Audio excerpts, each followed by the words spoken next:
Yeah, there it goes. It's live. There it is. All right. Cool.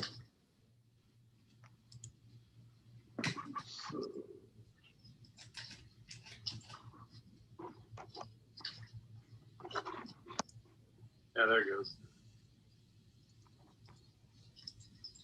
It's live. There it is. All right. Cool.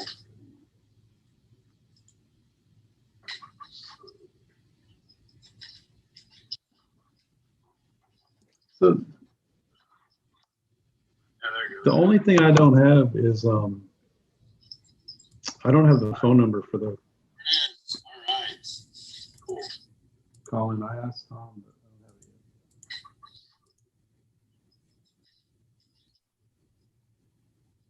So the only thing I don't have is I don't have the phone number for the There it is. All right. cool. Colin, I asked Tom. Wait, why are we getting that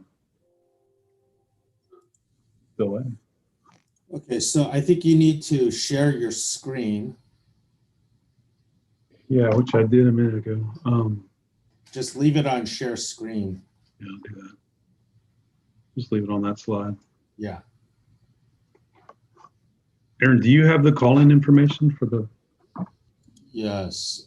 Tom should have sent it. I'll forward it to you. I mean, I'll check my email.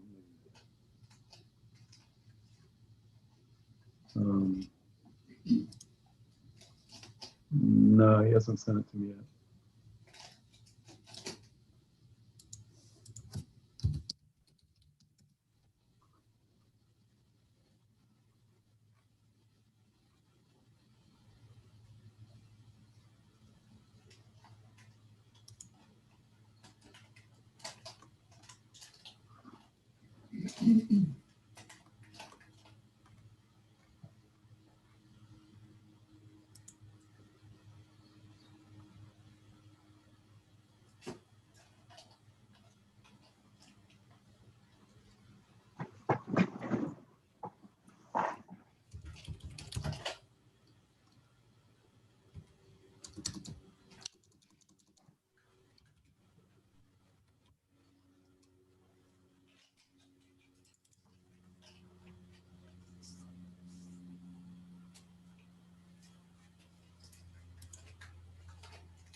Okay, I just forwarded it to you.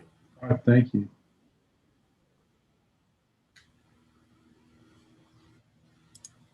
Got it.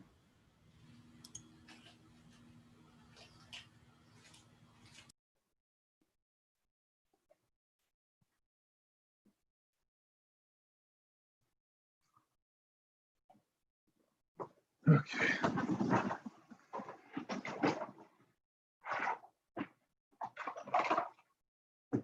Okay, let's get this baby.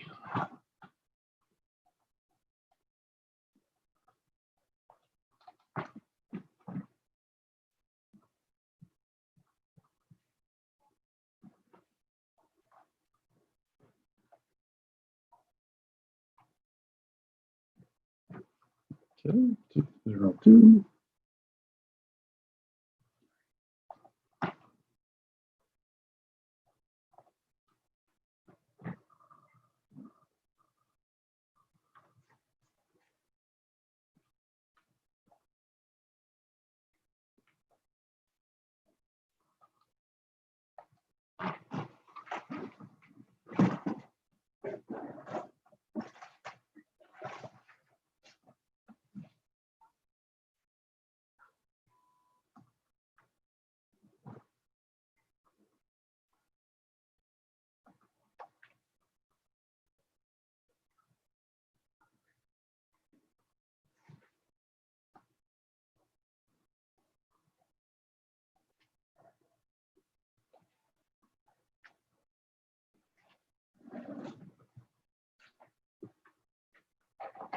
Okay, we should be in lecture mode.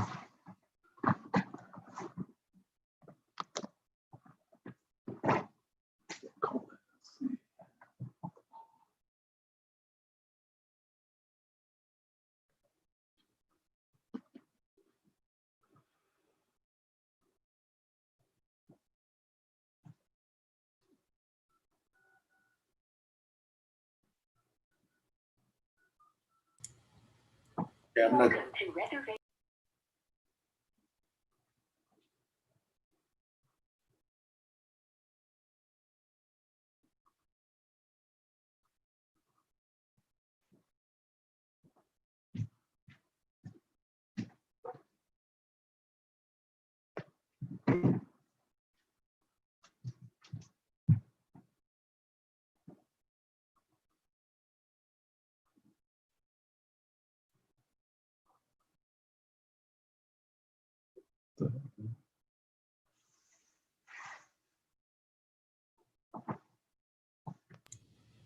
Welcome to reservation of check.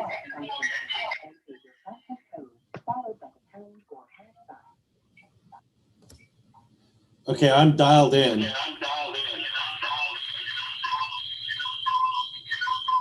Why do we have this echo Thank you. and delay? After the tone, You know? state your name followed by the pound or hash sign. Thank you. You will now be placed into conference. You will be due to the conference in lecture mode, and your line will remain muted until the conference. Aaron, are you hearing a delay, an echo?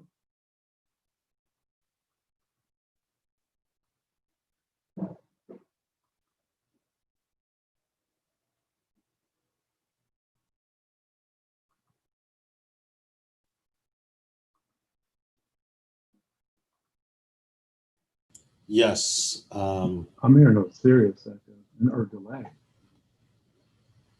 I think it's, do you have, well, it seems okay now. Okay. I think it was probably, It could be I was on speakerphone speakerphone. Yeah. and then Zoom, the Sure, Zoom microphone picked it up. Yeah, I think so too. So I took it off speakerphone and I have all the rest of my volumes muted. So Okay. it seems okay now. Yeah, I think we're good. Good. All right. And yeah, I don't have much content-wise other than that, the third presenter's slide deck. Yeah, there shouldn't be because these are just the quality review. reviews. They're just Right. reviewing the reports. So there shouldn't be too many presentations. Well, hopefully they're happy with the report. Okay, so I think it seems like it's going okay. Yeah, I'm gonna keep just everything let it open. run. That's all right. Yep, me too. Okay, cool. All right, I'll stay. So Tom co-host, and then just like look. Yeah, so it should be Tom, then Is it John Graham? Okay. And then I guess whoever's going to be. I guess that's it. Barbara Beck, I guess also. Barbara Beck. Okay. Yeah. Okay. No. Okay, and then you have the slides, right? I do. For whoever's going to be. Okay. I do. It's Erica again. Did last time. Okay, very good. We'll just let it run then. Sounds great. All right, my friend. Thanks for checking we'll in see with you. me. I appreciate it.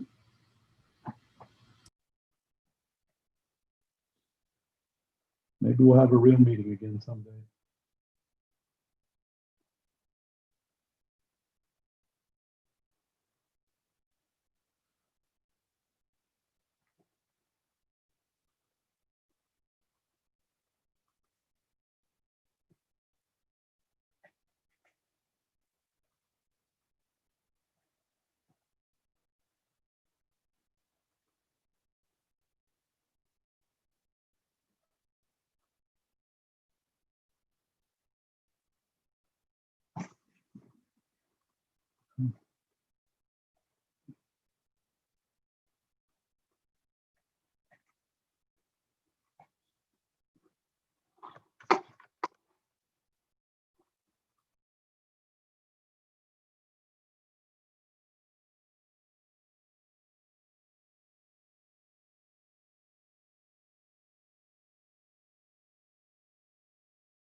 Looks like you're muted, Tom.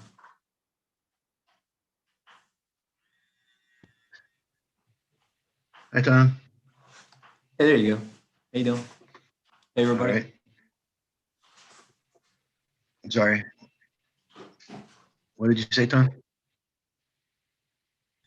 I was just saying hello to everybody. Oh.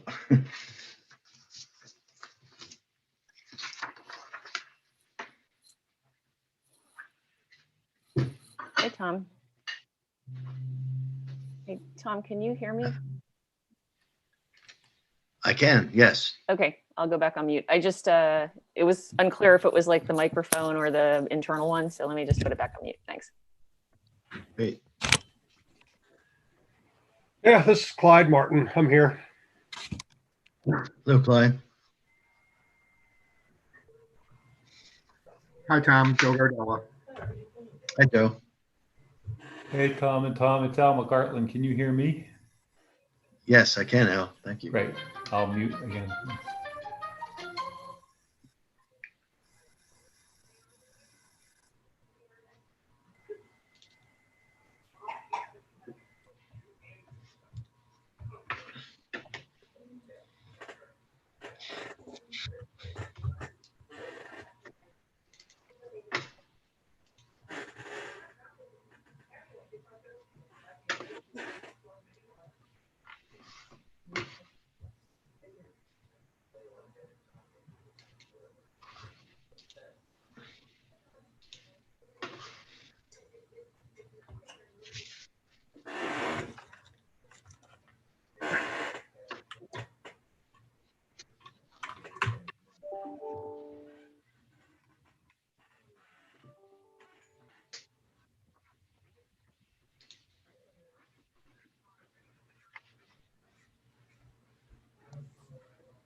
Hi, Tom. How are you?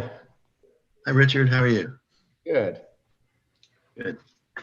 Looks like we're in for a full day here. Yeah.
car's registered in your name.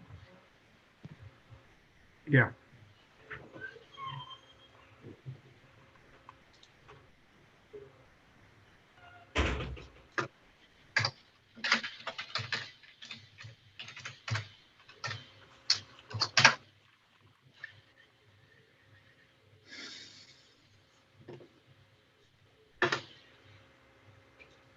No, it's not my car, so it must be your car.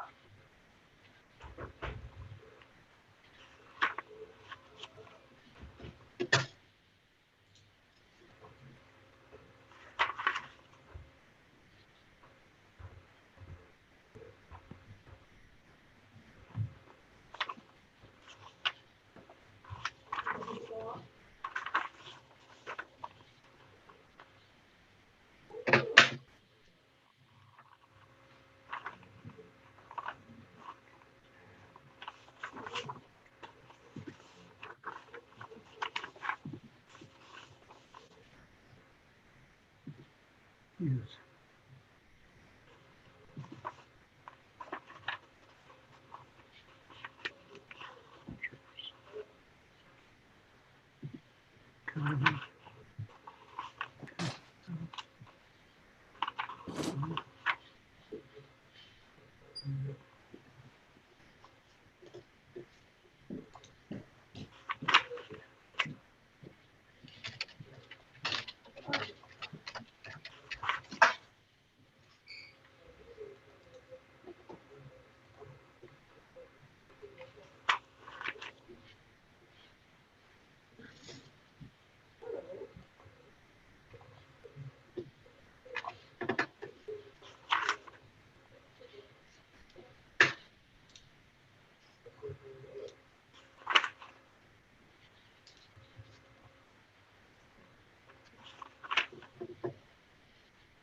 Tom, can you hear me? This is Sam Cohn. I'm sorry. Who is this? Sam Cohen. Yep. We can Yes. hear you. Okay, thanks.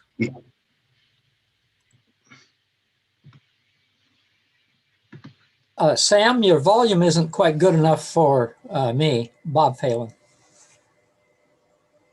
that better? Tiny bit. Thank you. How about this? I think that's okay. Thank you.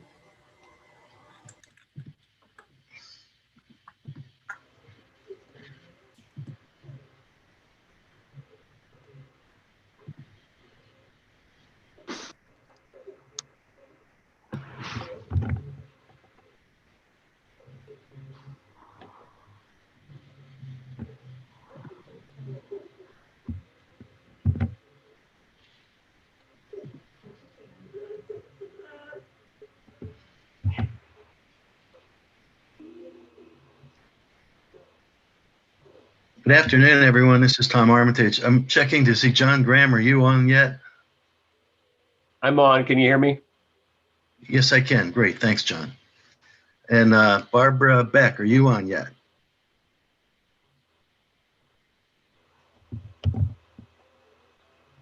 Okay. Well, we'll wait a few minutes to start.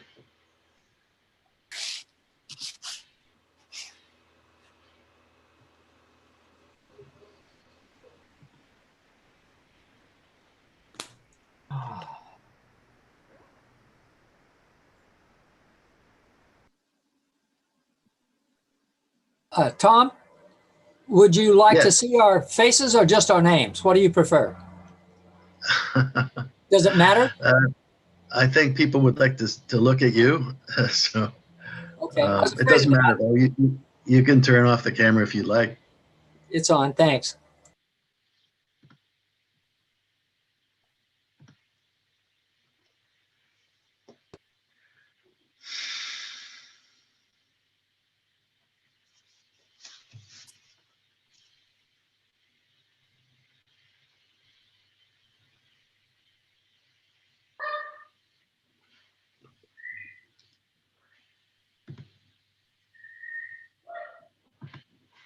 Sounds like a puppy dog back there somewhere.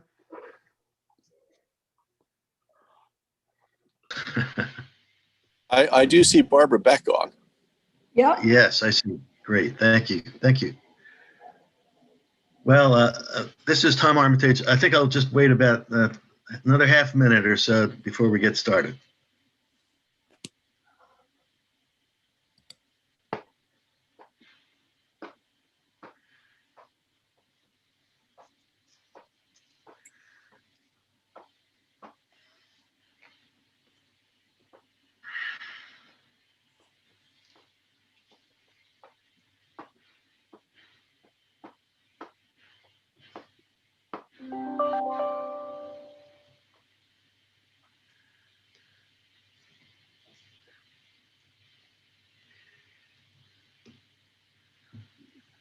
Okay, it's 1 o'clock. I'd like to get started, everyone. Good afternoon. This is Tom Armitage from the EPA Science Advisory Board office. I'm the designated federal officer, or DFO, for the EPA Science Advisory Board. And I'd like to convene this public meeting of the Chartered Science Advisory Board. I'm just going to make a few brief remarks in my capacity as the DFO before we get started. The SAB's meeting today to conduct quality reviews of 2 draft reports. The first one is the SAB peer review of EPA's revised guidelines for preparing economic analyses. And the second report is the SAB review of EPA's reduced form tools evaluation. I'd first like to note that the EPA Science Advisory Board is an independent expert federal advisory committee. The SAB is chartered under the authority of the Federal Advisory Committee Act and empowered by law to provide scientific and technical advice to the EPA administrator. EPA Science Advisory Board meetings and deliberations are held as public meetings that meet the requirements of the Federal Advisory Committee Act, or FACA. The discussions of the board and its interactions with the public and EPA are conducted in sessions where I, as the DFO, am present to ensure that the requirements of FACA are met. FACA also requires that public meetings provide an opportunity for public comment, and there is a public comment period on the agenda for this meeting. Members of the public who have registered in advance with the SAB office can make oral comments during the comment period. And I'd like to note that we've received requests from 3 members of the public to provide oral comments. We have also received written public comments, and they have been provided to SAB members, and all written public comments received are also posted on the SAB website on the meeting webpage. I'd also like to note that minutes of this meeting will be prepared to summarize the discussion and the action items in accordance with the requirements of FACA. The minutes will be certified by the SAB chair and posted on the SAB website. I also want to let everyone know that we have provided members of the public access to this meeting through a teleconference line and through a live webcast. The SAB consists of special government employees appointed by EPA. Board members are serving as independent scientific and technical experts and not as representatives of any group. And as government employees, all SAB members are subject to applicable ethics laws. So I'd like to just inform everyone that the SAB office has determined that the members participating in this meeting have no financial conflicts of interest or appearance of lack of impartiality concerning the topics on the agenda of this meeting. Before I take roll, I want to just note several other points. For the record, I'd like to ask any members of the public who are just listening on the webcast to send me an email to let me know that you attended the meeting. My email address is armitage.thomas@epa.gov. So we're holding this meeting virtually by Zoom, and I hope everyone was able to join without difficulty. The Zoom software allows members of the board to raise their hands to indicate that they wish to speak and be acknowledged by the chair. But I'd also like to ask board members to please identify themselves when they speak so that people who are just listening on the phone know who's speaking. So I'd like to take roll now. And after I do that, I'll turn the meeting over to Tom Brennan, director of the SAB office, and then to the chair of the board, Dr. John Graham. So please just respond when I call your name, the board members, to let me know you're here. Dr. John Graham. Here. Dr. Barbara Beck. Here. Dr. Rodney Andrews. Here. Dr. Hugh Barton. Here. Dr. Deborah Hall Bennett. Here. Dr. Robert Blands. Here. Dr. Todd Brewer. Here. Dr. Joel Birkin. Here. Dr. Janice Chambers. Here. Dr. John Christie. Here. Dr. Sam Cohen. Here. Dr. Tony Cox. Here. Dr. Allison Cullen. Here. Dr. Otto Doring. Here. Dr. Susan Felter. Here. Dr. Joe Gardella. Here. Dr. John Guggenheimer. Here. Dr. Margaret McDonnell. Dr. Robert Mates.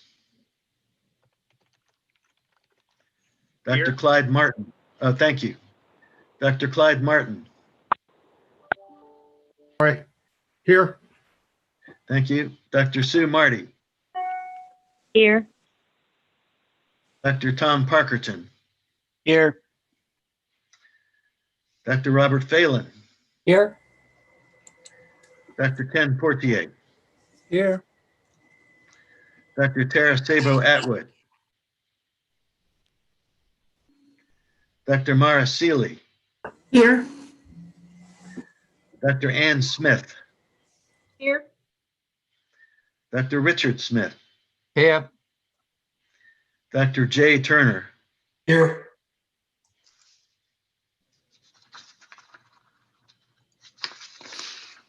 Dr. Brant Olds. I'm here. Dr. Don Vandervaart. Mrs. Carrie Vollmer Sanders. I'm here, Tom. Sorry. Okay, great. Thank you. Dr. Kimberly White. Here. Dr. Richard Williams. Here. Dr. Stan Young. Here. Dr. Matthews Wernick. And I just didn't, is Carrie Vollmer Sanders, are you on the line also? Okay, thank you. And I just want to check on the board liaisons also. Dr. Dina Scher from the Children's Health Protection Advisory Committee, are you here? Dr. Bob Chapin. And Dr. Paul Gilman from the Board of Scientific Counselors. I'm sorry, Tom. Okay, did great. Okay, yes, I got you there, Carrie. Thank you very much. Thank you. Okay, well, thank you all. And with that, I will now turn the meeting over to Mr. Tom Brennan for his remarks. Thank you, Tom. And I'd like to welcome everyone to this virtual public meeting of the SAB. This is our first meeting with our new chair, Dr. John Graham, and our new vice chair, Dr. Barbara Beck. And I'd like to take this moment to welcome them into their new roles. Welcome, John and Barbara. Thank you. Thank all the members of the public who are joining this meeting today, and in particular those who are participating in the meeting. We really appreciate your participation very much. To the SAB members, we got a great turnout today, a very high volume of people, and I'm pleased for that. So thank you for your efforts to be here today and to prepare for the meeting. I'd also like to thank the Office of Air and Radiation and the Office of Policy. Without their hard work of the staff and the management team there, we wouldn't even be having these peer reviews to begin with. So thank you, my EPA colleagues, for working so hard to allow these reviews to happen. And finally, to the SAB staff office and to our contractors working so well in these difficult times where we're doing virtual meetings instead of face-to-face and trying new technologies. I continue to say thank you for your efforts to make sure that we can run high quality public meetings. So thank you all. And with that, I'm going to turn it over to our chair, Dr. Graham. Thank you so much, Tom, and welcome everyone. And it is indeed delightful that we have such a good turnout today. We have a very substantial and interesting agenda. So I look forward to the deliberations on our two issues. The meeting is being held to conduct quality reviews on 2 SAB reports, and I'd like to review the meeting agenda. We'll first hear public comments. They'll be limited to 3 minutes per speaker. If there are questions from SAB members for the speakers, I would like each member to limit their questions to 1 or 2 per speaker. And I'd also ask that the speakers provide brief responses. After the public comment period, the chartered SAB will conduct quality reviews of 2 draft SAB reports. All draft reports prepared by SAB committees and panels must undergo quality review and be approved by the chartered SAB before they are transmitted to the EPA administrator. Today, the chartered SAB will be reviewing the following 2 draft reports: SAB peer review of the EPA's revised guidelines for preparing economic analysis and review of EPA's reduced form tools evaluation. Before we begin public comments, I just wanted to check base with the SAB members. Are there any questions about the agenda that we have this afternoon? Okay, so I propose we go to the public comments, and they'll be in the order in which they are indicated. Speakers will present their comments, and then I will call on them. They'll present, and then we'll have some questions. And the first speaker, as I have it, is Jason Schwartz of the Institute for Policy Integrity of New York University. Jason, it's good to see you again. Good to see you, Dr. Graham. Thank you. Thanks for this chance to comment on the economic guidelines. I'm the legal director of NYU's Institute for Policy Integrity, a nonpartisan think tank that studies regulatory analyses. I thank the panel for their report, particularly for their consistent advice to give due weight to ancillary impacts, because as the report says, there are no second-class categories of benefits or costs. Policy integrity does disagree with some panel recommendations, in particular, the suggestion to use an opportunity cost of capital approach to discounting with rates as high as 7% for intergenerational effects is inconsistent with OIRA's advice, with EPA's past practices, and with legal standards for rational analysis. While Circular A4, as written in 2003, does say agencies should use 3% and 7% as default rates, they are simply defaults that should not override best practices or analyst judgment. OIRA made clear in 2015 that, quote, use of 7% is not considered appropriate for intergenerational discounting. There is wide support for this view in the academic literature, and it is recognized in Circular A4 itself, end quote. Even in the April 2020 revision of vehicle emission standards, EPA admitted that 7% was not appropriate for its central analysis of future climate effects. The 7% rate is overestimated based on outdated data and fails to account for upward biases from unpriced externalities, market power rents, and long-term uncertainty.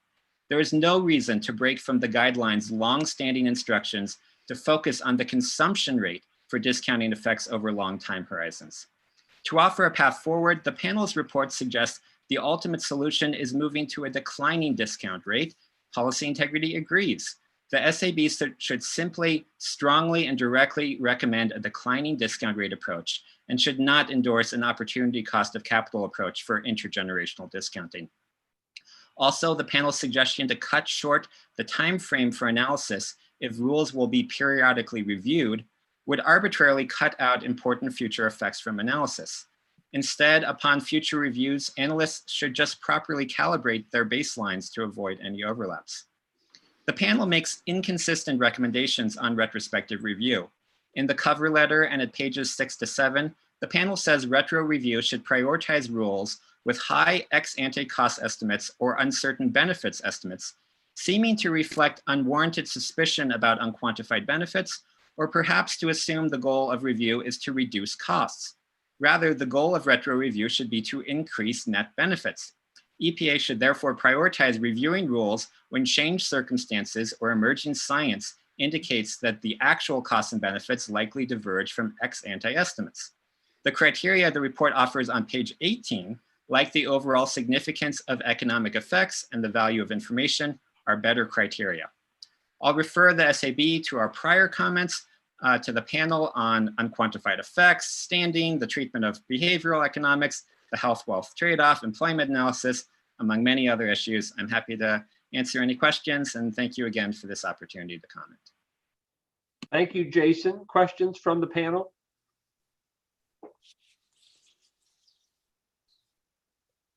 Okay, our second public speaker is Roy Gamzee, longtime EPA economist. We're eager to hear from you, Roy, and good to see you again. Thank you. Glad to be here. I was responsible for EPA's economic analysis in the Nixon, Ford, Carter, and Reagan administrations. I commend the Economic Analysis Review Panel for their recommendations for improving the draft revised guidelines prepared by EPA staff. I think you've done a magnificent job.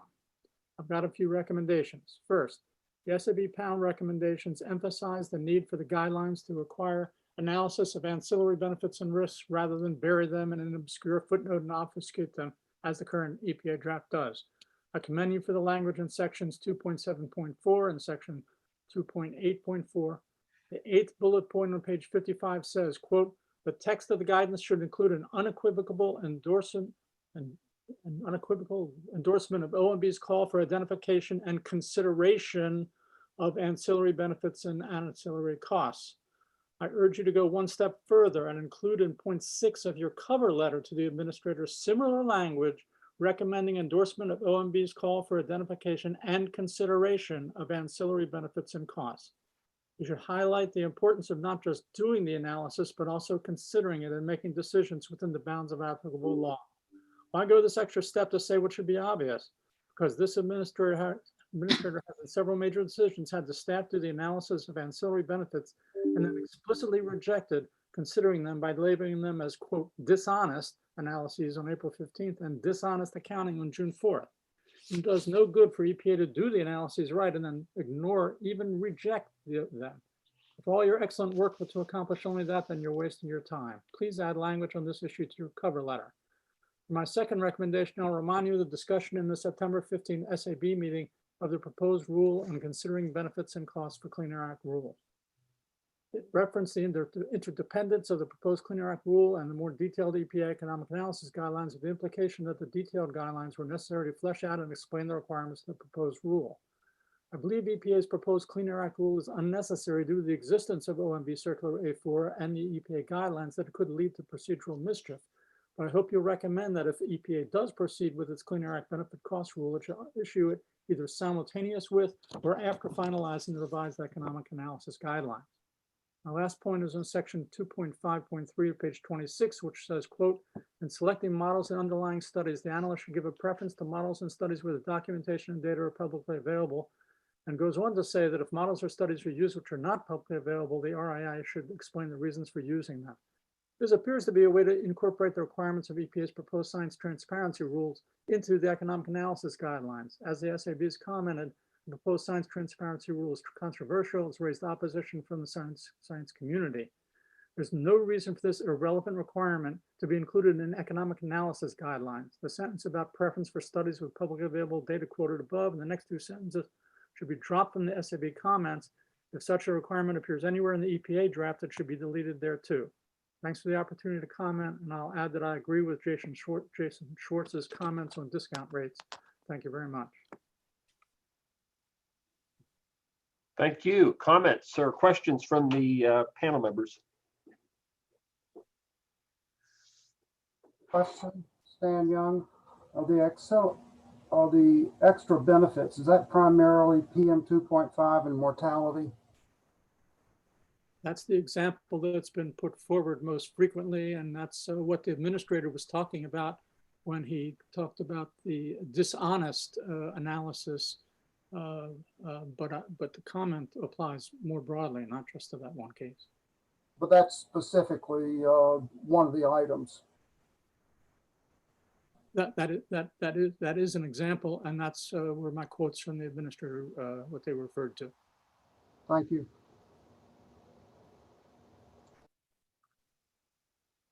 Other questions? Okay, our third public speaker is Hayden Hashimoto of the Clean Air Task Force. Welcome back. Thank you. Good afternoon. My name is Hayden Hashimoto, and I'm an attorney with Clean Air Task Force. Thank you for the opportunity to comment on this review of EPA's guidelines for preparing economic analyses. First, I would like to thank the Economic Guidelines Review Panel for their work on this review. While I have a couple of issues I would like to discuss, for the most part, the draft report does a good job of identifying issues and making suggestions to improve the guidelines and ensure they are consistent with the literature. The language on ancillary benefits is particularly significant, as the draft report is clear that, for the purpose of the economic analysis, there are no second-class categories of effects, and the goal of the analysis should be comprehensiveness. Ancillary and direct benefits and costs should be treated the same. The draft report does an excellent job of making this point, which is consistent with OMB Circular A4.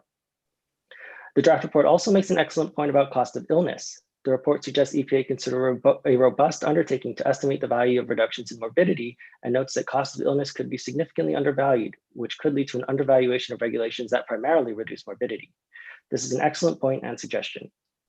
It is also critical to emphasize the significance of unquantified effects and necessary to maintain consistency with the recommendations of Circular A4.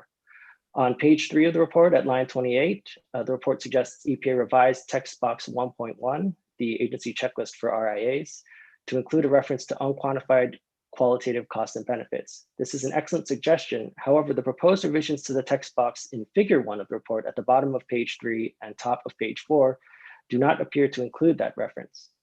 I would suggest the SAB add a question about whether the RIA includes a decision or description of unquantified costs and benefits in this proposed text box, perhaps after the question about quantifying and monetizing anticipated costs. I am particularly concerned about the draft report's discussion of models and data. On page 26 at line 27, the report states that, quote, in selecting models and underlying studies, the analyst should give a preference to models and studies where the documentation and data are publicly available. The report goes on to note that there may be situations where the data is not publicly available, and in such cases, the RIA should explain the reasons for using these sources. This language is problematic, and I suggest removing it or modifying it by changing the word should to may, so that an analyst may give preference to studies where data are publicly available. I'm concerned about this language for a couple of reasons. First, I do not agree that the policy analyst should be deciding which studies to consider or give preference to based solely on whether the underlying data is publicly available. There may be policy reasons or statutory requirements involved, such as with the National Ambient Air Quality Standards, which rely on the latest scientific knowledge, regardless of public availability of data. Furthermore, public availability of data should not be a decisive factor because it is not necessarily indicative of a study's quality. For example, if the analyst is choosing between two studies, one which has publicly available data but does not account for confounders, while the other does not have publicly available data but does consider confounders, the analyst should not necessarily prefer the study that fails to account for confounders merely because it uses publicly available data.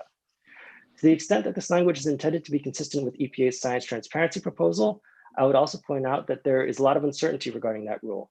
The supplemental proposal included more than one option, specifically an approach that would exclude consideration of studies based on whether or not the data is publicly available, and an approach that would weigh studies differently based on whether the data is publicly available. In addition, the supplemental proposal included an alternative to making data publicly available by instead making data available subject to a tiered access system. Therefore, it is unclear in what form, if any, the science transparency rule will be finalized. By including this language here, the SAB risks advising EPA to revise its economic guidelines in a way that could be inconsistent with provisions in a final science transparency rule. At the very least, the word should here should be changed to may to provide more discretion to the analyst, leaving it up to EPA to decide whether to further limit this discretion through a final science transparency rule. Thank you for listening to these remarks, and thank you for all of your work on this important review. Thank you. Questions from the panel?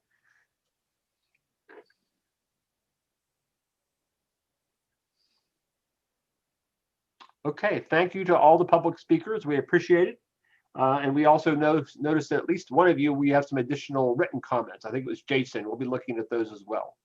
So thank you very much. And we're now going to turn the agenda over to Dr. Beck, because she will lead the deliberations on the review of the economic guidelines that I chaired. Thank you so much. You're on, Dr. Beck. Thank you, John. I'm Barbara Beck. I'm Vice Chair of the EPA Science Advisory Board. Quality review of the Science Advisory Board panel and committee reports is a key function of the chartered SAB. The board must make a determination about the quality of all draft reports. Therefore, we will next discuss and deliberate on the SAB Economic Guideline Review Panel's draft report titled SAB Peer Review of EPA's Revised Guidelines for Preparing Economic Analyses. I would like to briefly review the quality review process and talk about how we will proceed next. Before we discuss the draft report, we will hear brief comments from EPA from Dr. Al McGartland, who is Director of EPA's National Center for Environmental Economics. We will then hear a brief introduction and summary of the report from Dr. Graham, who served as chair of the SAB Economic Guidelines Review Panel. We will then hear comments from SAB members designated as lead reviewers. The three lead reviewers are Drs. Allison Cullen, Otto Doring, and Ann Smith. After hearing each lead reviewer comments, I will ask Dr. Graham if he would like to provide a brief response. I will then ask all SAB members to provide any additional comments as part of the quality review discussion. Our discussion will focus on 4 questions that are the responsibility of the chartered SAB. 1, whether the original charge questions to the SAB panel were adequately addressed. 2, whether there are any technical errors or omissions in the report or issues that are inadequately dealt with in the SAB panel's report. 3, whether the SAB panel's report is clear and logical. And 4, whether the conclusions or recommendations provided are supported by the body of the SAB's panel report. I will then, after hearing this discussion, entertain a motion about disposition of the draft report. I'd first like to ask Dr. Al McGartland, Director of EPA's National Center for Environmental Economics, to present brief remarks from EPA. Thank you, Dr. Beck. I won't be talking long. I just really wanted to take this opportunity to thank all of you for serving on the SAB and to thank John Graham and the panel for doing such a quick but thorough review of our guidelines. So we're very excited about the prospect of getting that past the finish line and making them final after addressing all the comments that we do get from the SAB. I do want you to know that there's numerous folks from EPA's National Center for Environmental Economics on the line today. So if you have questions along the way about a particular issue or about the guidelines and how they fit into the agency's fabric of guidance for economic analysis, et cetera, please don't hesitate to ask. Any number of us would be all too anxious to chime in. So a lot of you I know personally from our paths have intersected, et cetera, and some of you are economists, and none of this background information is necessary. But just to be clear about the guidelines themselves, I have a little bit of background. They're a sort of important resource for EPA's economists across all the program offices that do regulatory analysis, as well as the policy office. But as a science-based agency, I'm sure you would appreciate that the EPA needs to use good economic science as well as good other sciences. So we need to be consistent across all our programs. The guidelines help us to do that since it's a common guidance for all agency economists. We need to deploy best practices. And again, the guidelines help us do that because they can be identified in there. And some of you have touched on them. And then much of the, worth noting that much of the guidelines cannot be found in any textbook of how to do benefit cost analysis or how to do regulatory analysis.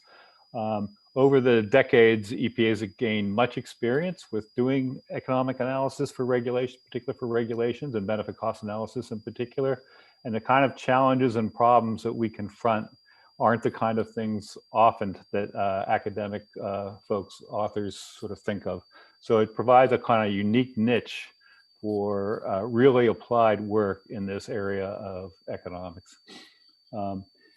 I don't think it was mentioned, but the guidelines were last significantly updated in 2010. I think obviously that was meant that this update has been a long time in coming.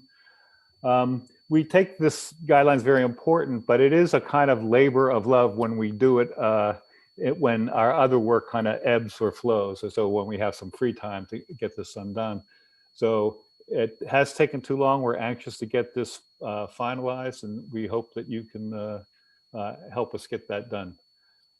We do look forward to, there were both two kinds of broad sets of recommendations made by the panel. Some were kind of a more immediate and had implications for the guidelines text themselves. Others were to take on new initiatives or new kinds of work. One was to think about doing, as I think one of the commenters mentioned, to think about how to do guidance for doing retrospective analysis. There were other kinds of comments in there that would undertake longer term projects. Well, we look forward to returning to the SAB as we sort of take on these other challenges as well. But clearly that's not going to be in the short run, but in the intermediate and long run over the years. Let's see. Let's go on. So we do appreciate the review by this special panel, and I just want to sort of wrap up. We don't think it should be 10 years before the next time we do an update. So we're kind of, we've been talking among ourselves, and we're hoping that we can do a kind of binder approach to this as we go along. So, maybe update 1 or 2 chapters at a time and go back to the SAB for reviews of smaller segments that make this less of a heavy lift, and therefore more timely in terms of reflecting developments in the science and economics and other areas. So with that, I'll stop. But again, we'll be around for the entire discussion. So if you have any questions, feel free to ask. Thank you very much. Thank you, Dr. McGartland. Dr. Graham, you chaired the panel, and I'd like to ask you to briefly summarize the report. Thank you, Barbara. And I will reassure everyone I'm not going to try to summarize our report. It's a big, complicated report. Just a few things by background, and then we'll go to the substance of the comments on it. It was a major undertaking to do the revised guidelines, and it was a major undertaking to review them. This is not because there's a lot of radical change in either the revised guidelines or in our comments on the guidelines. I regard basically the work of the committee as calling for incremental refinement and improvement in the document that was submitted. But please keep in mind that the EPA economic guidelines, even before they were revised, were actually in pretty good shape. And we believe that the revision that has been put before us is a significant improvement on what's already a good document. So we're in the zone of talking about incremental improvement based upon the experience and knowledge over the past decade. The committee did have a little awkwardness in some of its deliberations because of the way the charge questions were framed.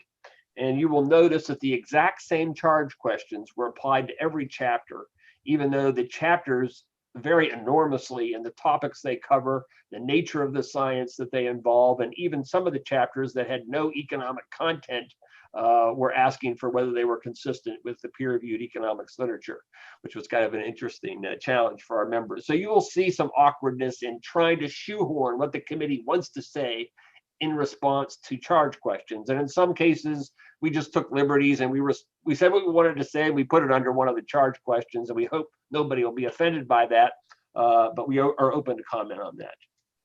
The third thing, and Al mentioned this, is that, I mean, you have to think about this document as, you know, it's every 10 years. They say they might do it sooner than that next time, but it might be another 10 years before they do it again. So I think the one thing to keep in mind is we tried as a committee not to get into a lot of details that we don't think you want in a document that is going to have that kind of longevity. So we talked about concepts and approaches. We don't do a lot about, we recommend this number, we recommend that number, because a lot of that can change even if even though the foundations may not change. I'm glad Al mentioned the point that the committee came across several ideas at various points that are not directly talking about revision of the guidelines, but suggesting paths for EPA. The one that I recall is, I think, a useful suggestion that they work with some of the other agencies to develop information on the benefits of reducing morbidity rather than just mortality.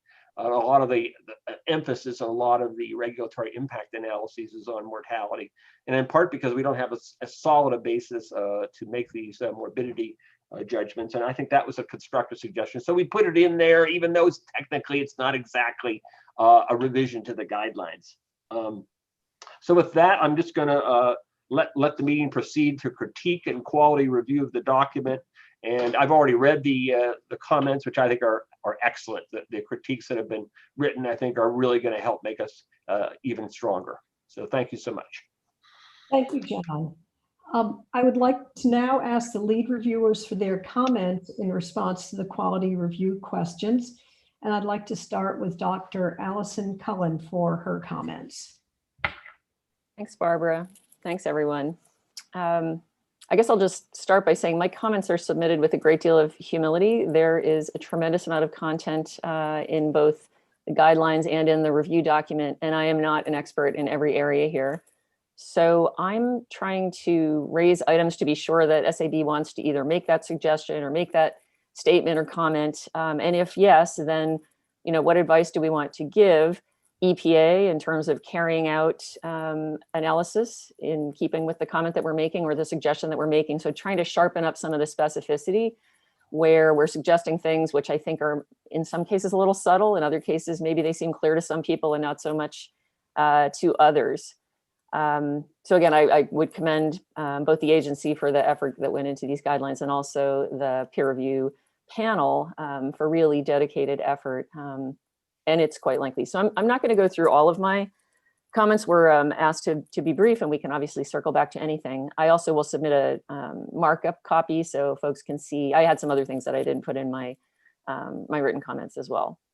So I tried to organize my comments under the questions for review, which ran into the same issue that the peer review panel ran into. It's hard to fit them in the right place, so I'll just do my best. Were the charge questions of the panel adequately addressed? You know, yes, in general, and I have a number of suggestions. Are there any technical errors or omissions or issues that are not adequately dealt with in the draft report? I think the peer review report makes many excellent points. There's a lot of valuable content here. I really do think there's a focus on sort of sharpening that up and giving the agency some real tools to try to follow guidance that they're being given from our peer review and from SAB.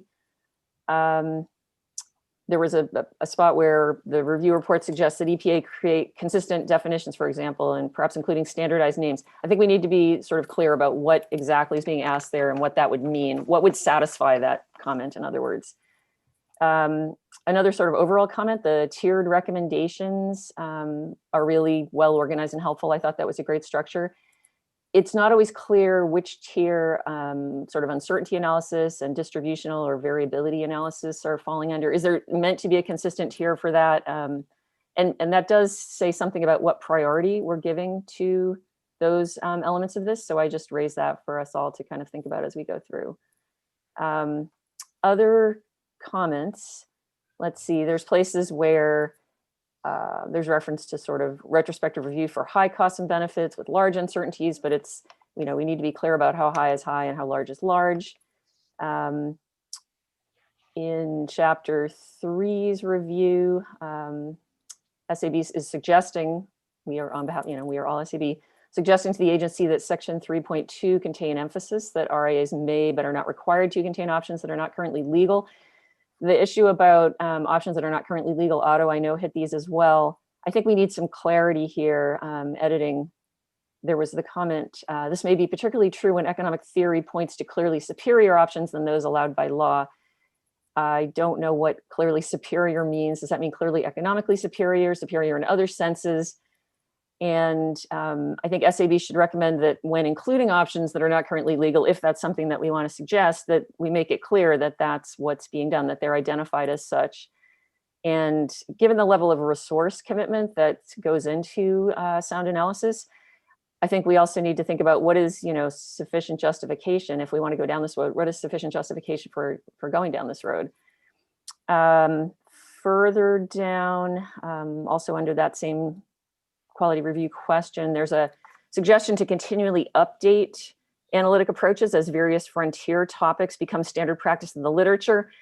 I think it's actually kind of hard to say when a frontier topic has become a standard topic in the literature, but that may be because I am largely outside of the field of economics and looking at this from some of the other elements that obviously interact with the economics that's at play here.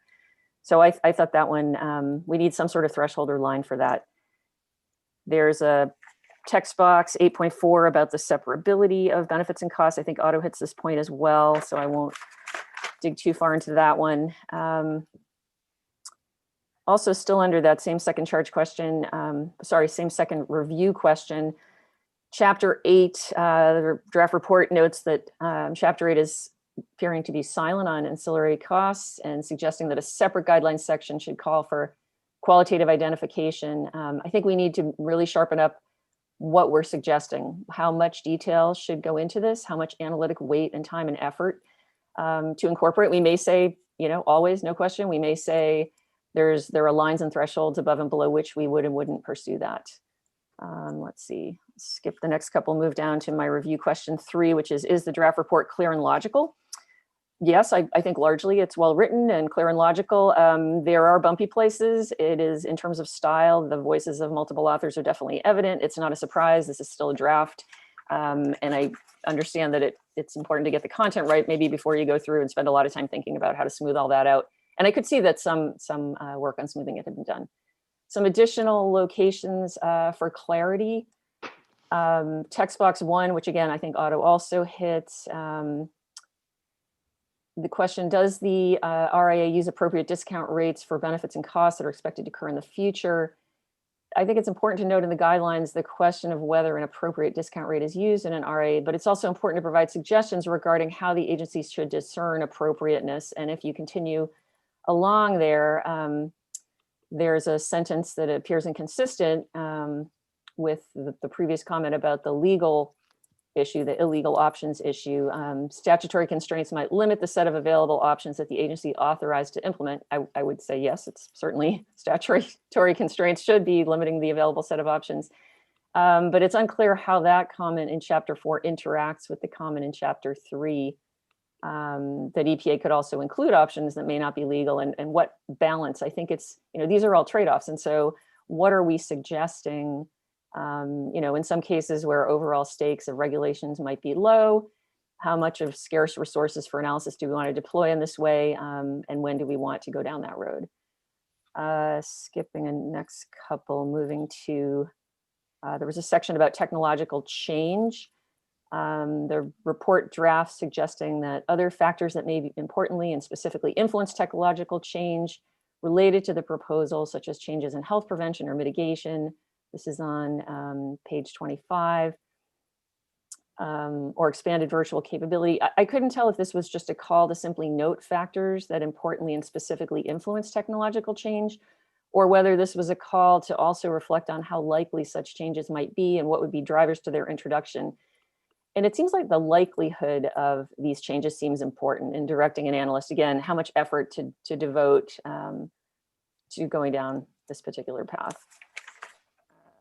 Just a couple more. Again, my written comments had quite a few. There was a comment in Chapter 5 about presumed violations of self-interest, often being just violations of a utility function that an analyst had picked. That's on page 26. And the further implication that the analyst's choice of utility function might drive the appearance of violations. I think EPA could be encouraged to insert guidance directing analysts to report the sensitivity of results to the choice of utility function. Peer review report could provide advice to EPA about how to approach this. Let's see, let's skip another set and move to the fourth review question, which is, are the conclusions drawn or recommendations provided supported by the body of the draft report? And I would say generally, yes, the conclusions drawn and recommendations given are supported by the body of the report. But again, there are some places where I think this can be sharpened up. So overall, yeah, I think that SAB can communicate specific advice to EPA to help carry out recommended revisions. Looking in Chapter 6, for example, there were quite a few specific recommendations and draws on relevant literature. And some of the issues that are addressed here are subject to tremendous debate in the literature. So I'm thinking again about the upper end discount rate for intergenerational benefits and costs.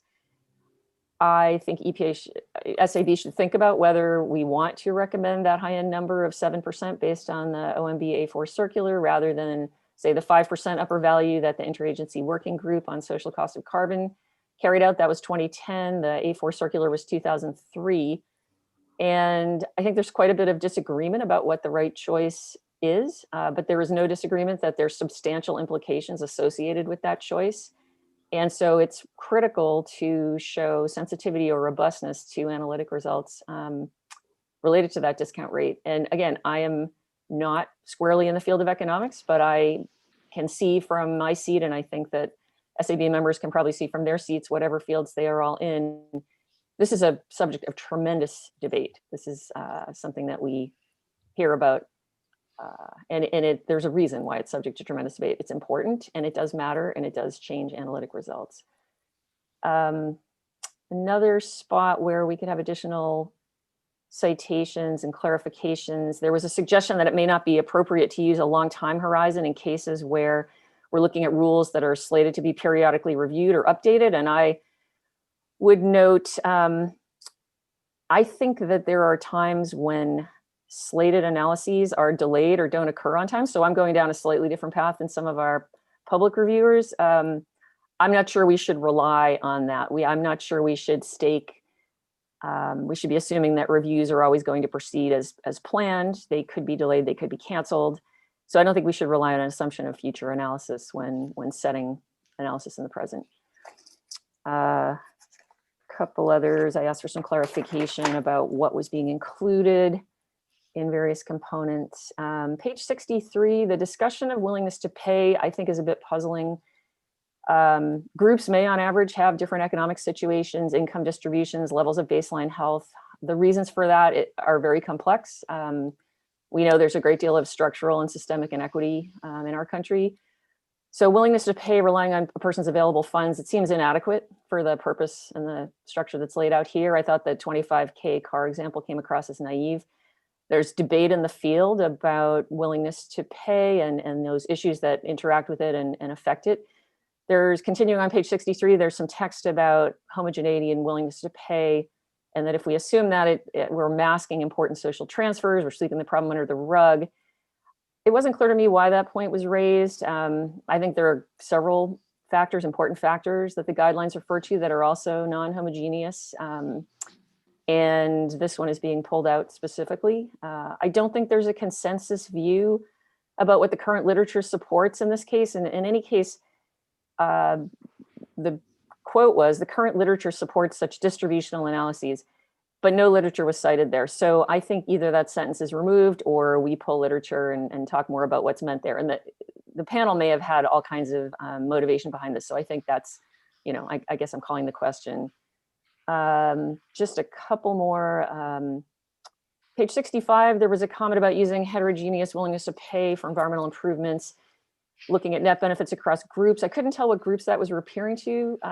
For value statistical life, it looked like only age was being treated as a distinguishing feature for groupings. So what groupings were we now trying to look at in that portion of the report? So that's page 65. Further down on 65, there's related to the environmental justice discussion.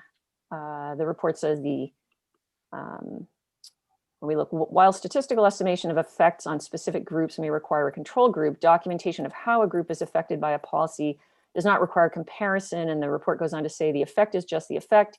It is not a relative comparison. That was puzzling to me because for me, the concern for justice is sort of at its heart all about relative differences and what different groups are experiencing and facing. So I think we need to clarify what's being said there.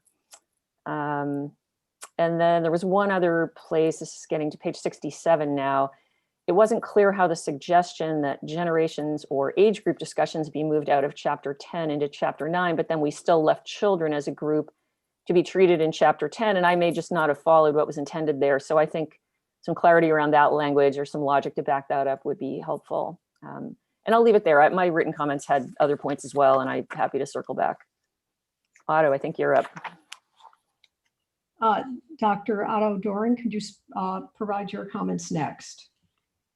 Yes, I felt this was a tremendous task for the group to take on. I did not have the fortitude to read the guide. And I admire John and his group for tackling this one. I think this was a tremendously difficult and time-consuming effort in terms of the charge questions. I felt they did a good job on the charge questions. I went through this in a linear fashion, and most of my comments are potential issues or omissions, because I felt the other charge questions were answered very, very well. In the transmittal letter, there were a couple of the items that were listed separately that I felt were particularly important, and probably the most important that's also been mentioned, number 6, which argues for the presentation of all identifiable benefits and costs. And I think that's terribly important, and it could even be emphasized more. In the introduction, there is a strong and extensive argument made for a line in the sand between analysts and policymakers. I find this a difficult line to deal with, and there are times it's going to be blurred for one reason or another. In the last question in the text box 1.1, it asks that the analyst's RIA for an explanation, that there be an explanation from the analyst of why the planned regulatory action is preferable to the identified potential alternatives. And here I think we've already crossed the dividing line, and that you're in essence asking the analyst to make a choice. I think this is inevitable. And I'm not sure, I certainly personally don't draw that line in the sand as firmly. What I do demand is that there be complete transparency on the part of the analyst as to where he or she is coming from, and that this be made clear. This is a philosophical difference on my part, and John, I don't require that you change anything on this one, but just I'm alerting you.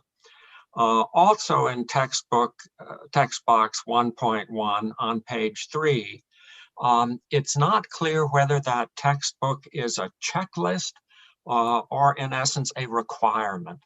My concern is, for example, with the one recommendation that multiple alternatives be considered. And the question is, should all RIAs have that many alternatives required?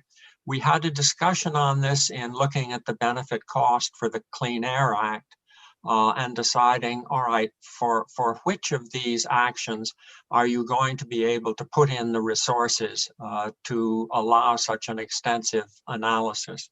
And so I think something needs to be said here to clarify whether you really want to require so many alternatives. My other concern is if you require an immense amount of alternatives, that may slow down the willingness to do a good sensitivity analysis on any one of the alternatives and see what really drives it. And I think that's a concern. On page 5, I strongly recommend that there be a discussion of different tools like cost effectiveness.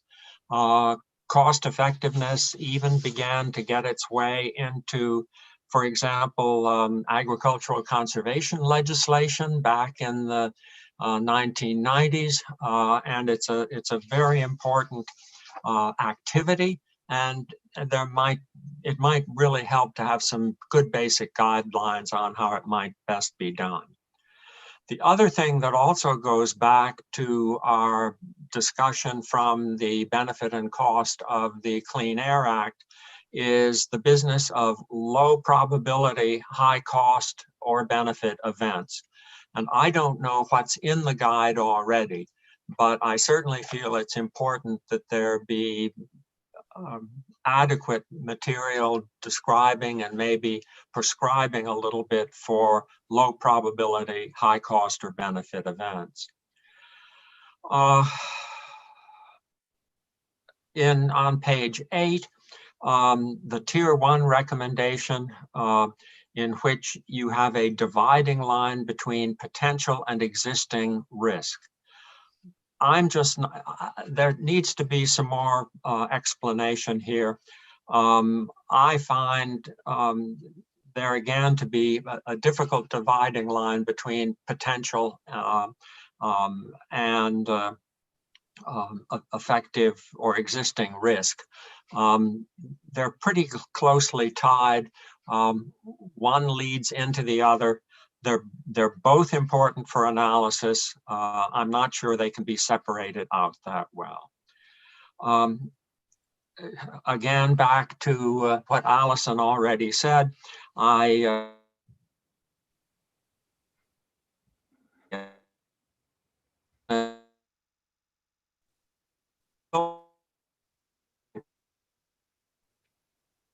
Otto, I think you've frozen.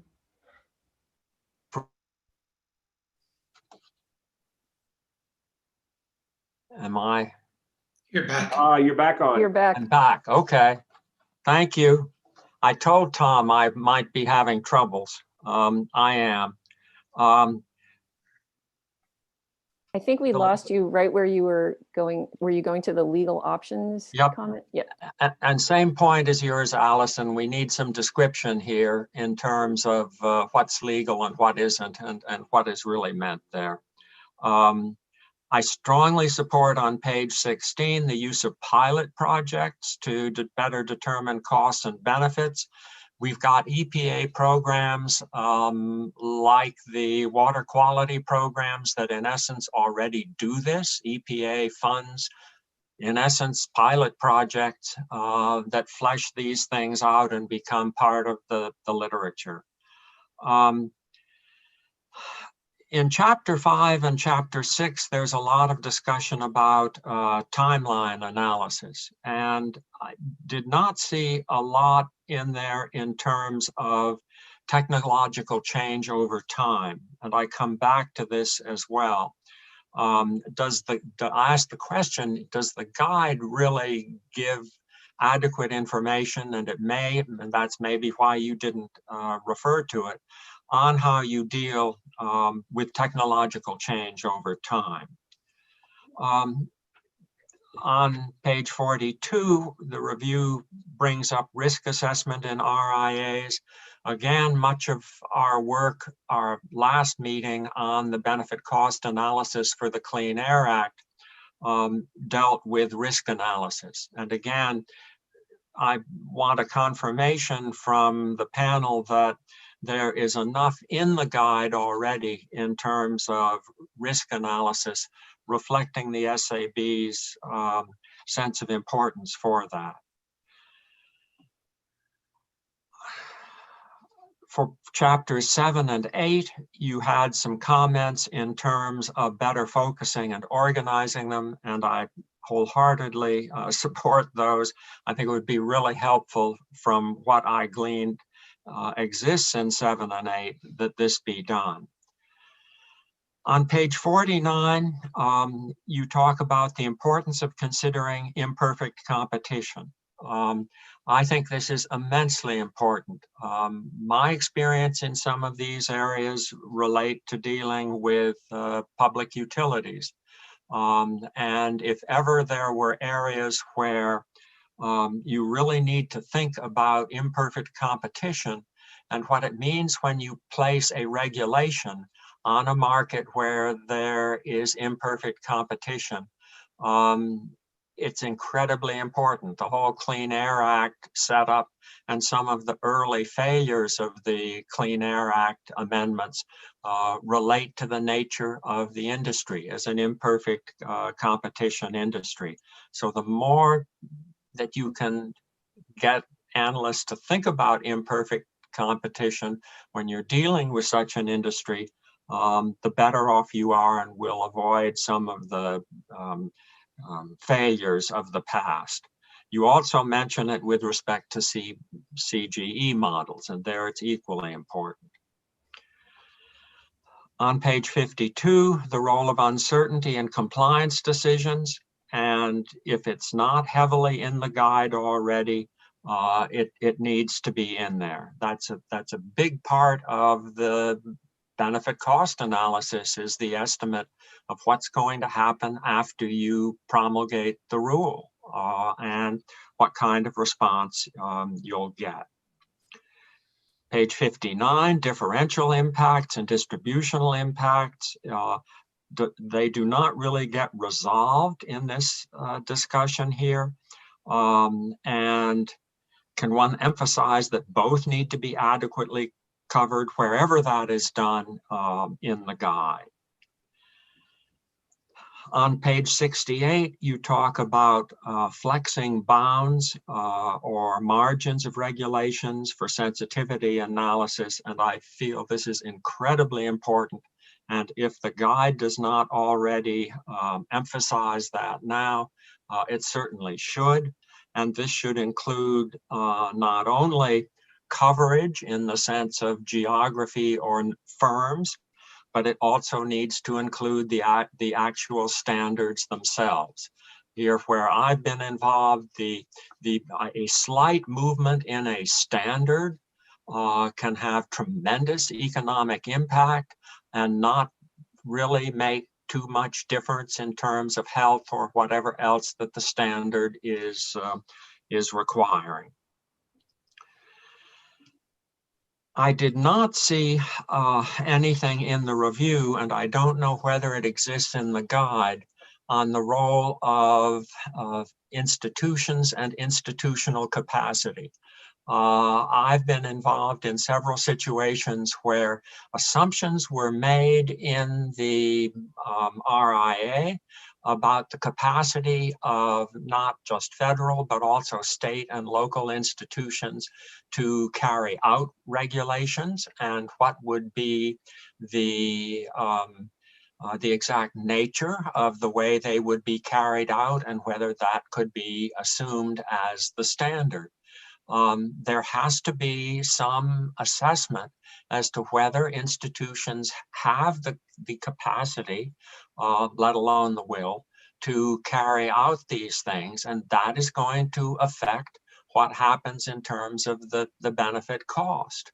And my guess is that's not in the guide. There is no rule we can apply or best practice, but you can signal that this can become an incredibly important component of an RIA, a benefit cost analysis. The other one that I'll go back to here also is, I'm just going to emphasize the technology a little bit again. In terms of the development of technology over time, there is the whole engineering set of concerns in terms of the nth plant. And all of this came out in spades with the amendment to the Clean Air Act in terms of what would be the cost, what would be the technological change and changes in cost as public utilities change their scrubbers and their ability to get everything from SO2 to particulates out of the air. this whole area of technological development is critical, and I don't know how much is in the guidebook.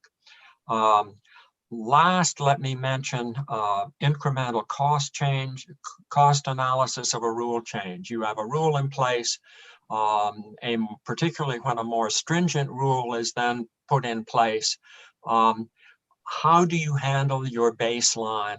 How do you look ahead in terms of a good economic analysis of that? And for that question, and both the and also the institutional question, there's a very nice NRC publication that does this in a similar situation in Florida. And that NRC publication includes a very nice chapter on guidelines of how an economist might try to move through this. And it's a difficult one and a tricky one, and at least a reference to this might be helpful. On the whole, I think the review panel did an incredible job. For the sweat it might have taken me, I'm terribly glad I was not on the review panel, and all I've been asked to do is criticize it, or hopefully make some constructive criticisms. Thank you very much. Thank you very much, Otto. And I'd like to turn to Dr. Ann Smith next for her comments. Okay, thank you, Barbara. So I also want to commend the both EPA for its massive job and the committee for the panel for a very complicated task of providing comments. My written comments make it clear that I see a number of places where the review itself, the main document, misses some opportunities to make some of its highest value points stand out.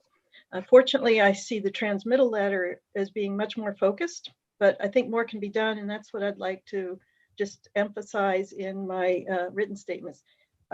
In my oral statement here. The written comments touch on a wider range of issues that are categorized by each of the 4 charge questions that the quality review requires. And I think they can be read on their own without me going through each point one by one. Rather, I'd like to focus my few minutes of time on just 3 particularly high value points that I think the panel has made that I think need to be reinforced and better communicated, and which can be done so quite easily. This is essentially, and if you have my written comments, is essentially the response to charge question 2 that I'm going to be emphasizing here, which is, are there some issues that can be more adequately addressed? The 3 specific issues, before I go into them one by one, is first the recommendation that a clear separation be made between the role of the analyst and the role of the policymaker. The second one is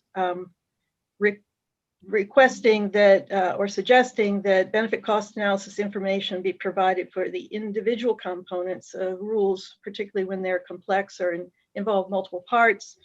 And the third is emphasizing the use of present value over full time horizon as the benefit cost analysis metric rather than annualized comparisons of annualized benefits and annualized costs. So just on the first point, the role of analysts versus policymakers, the review really is starting, its very first recommendation is a really excellent one, that the guidelines should distinguish between guidance that's being provided to analysts and advice that would be provided for policymakers who might be relying on the material or the output of the analysis itself. I think this recommendation, I do endorse it. I think it's a very important one, especially as someone who tries to function as an analyst in a world of policy making consumption. But I believe the recommendation could actually be reinforced at several points inside the main body of the review, and particularly by more clearly noting in a few places what the analyst's role is and what the analyst's responsibilities are with respect to supporting the policymakers who are their audience in the end for their economic analysis. In my written notes, I provide some specific examples. I'd be happy to just provide some specific language to show how this could be done. But the specific example that I'd like to focus on relates to the statements in multiple places in the review that all forms of costs and benefits, including ancillary ones, should be included in the analysis. I concur that this is the appropriate way to do an analysis, but it's also important at these points in the analysis that it be clear that the analyst bears a responsibility to provide that information in formats that will allow policymakers, who are not usually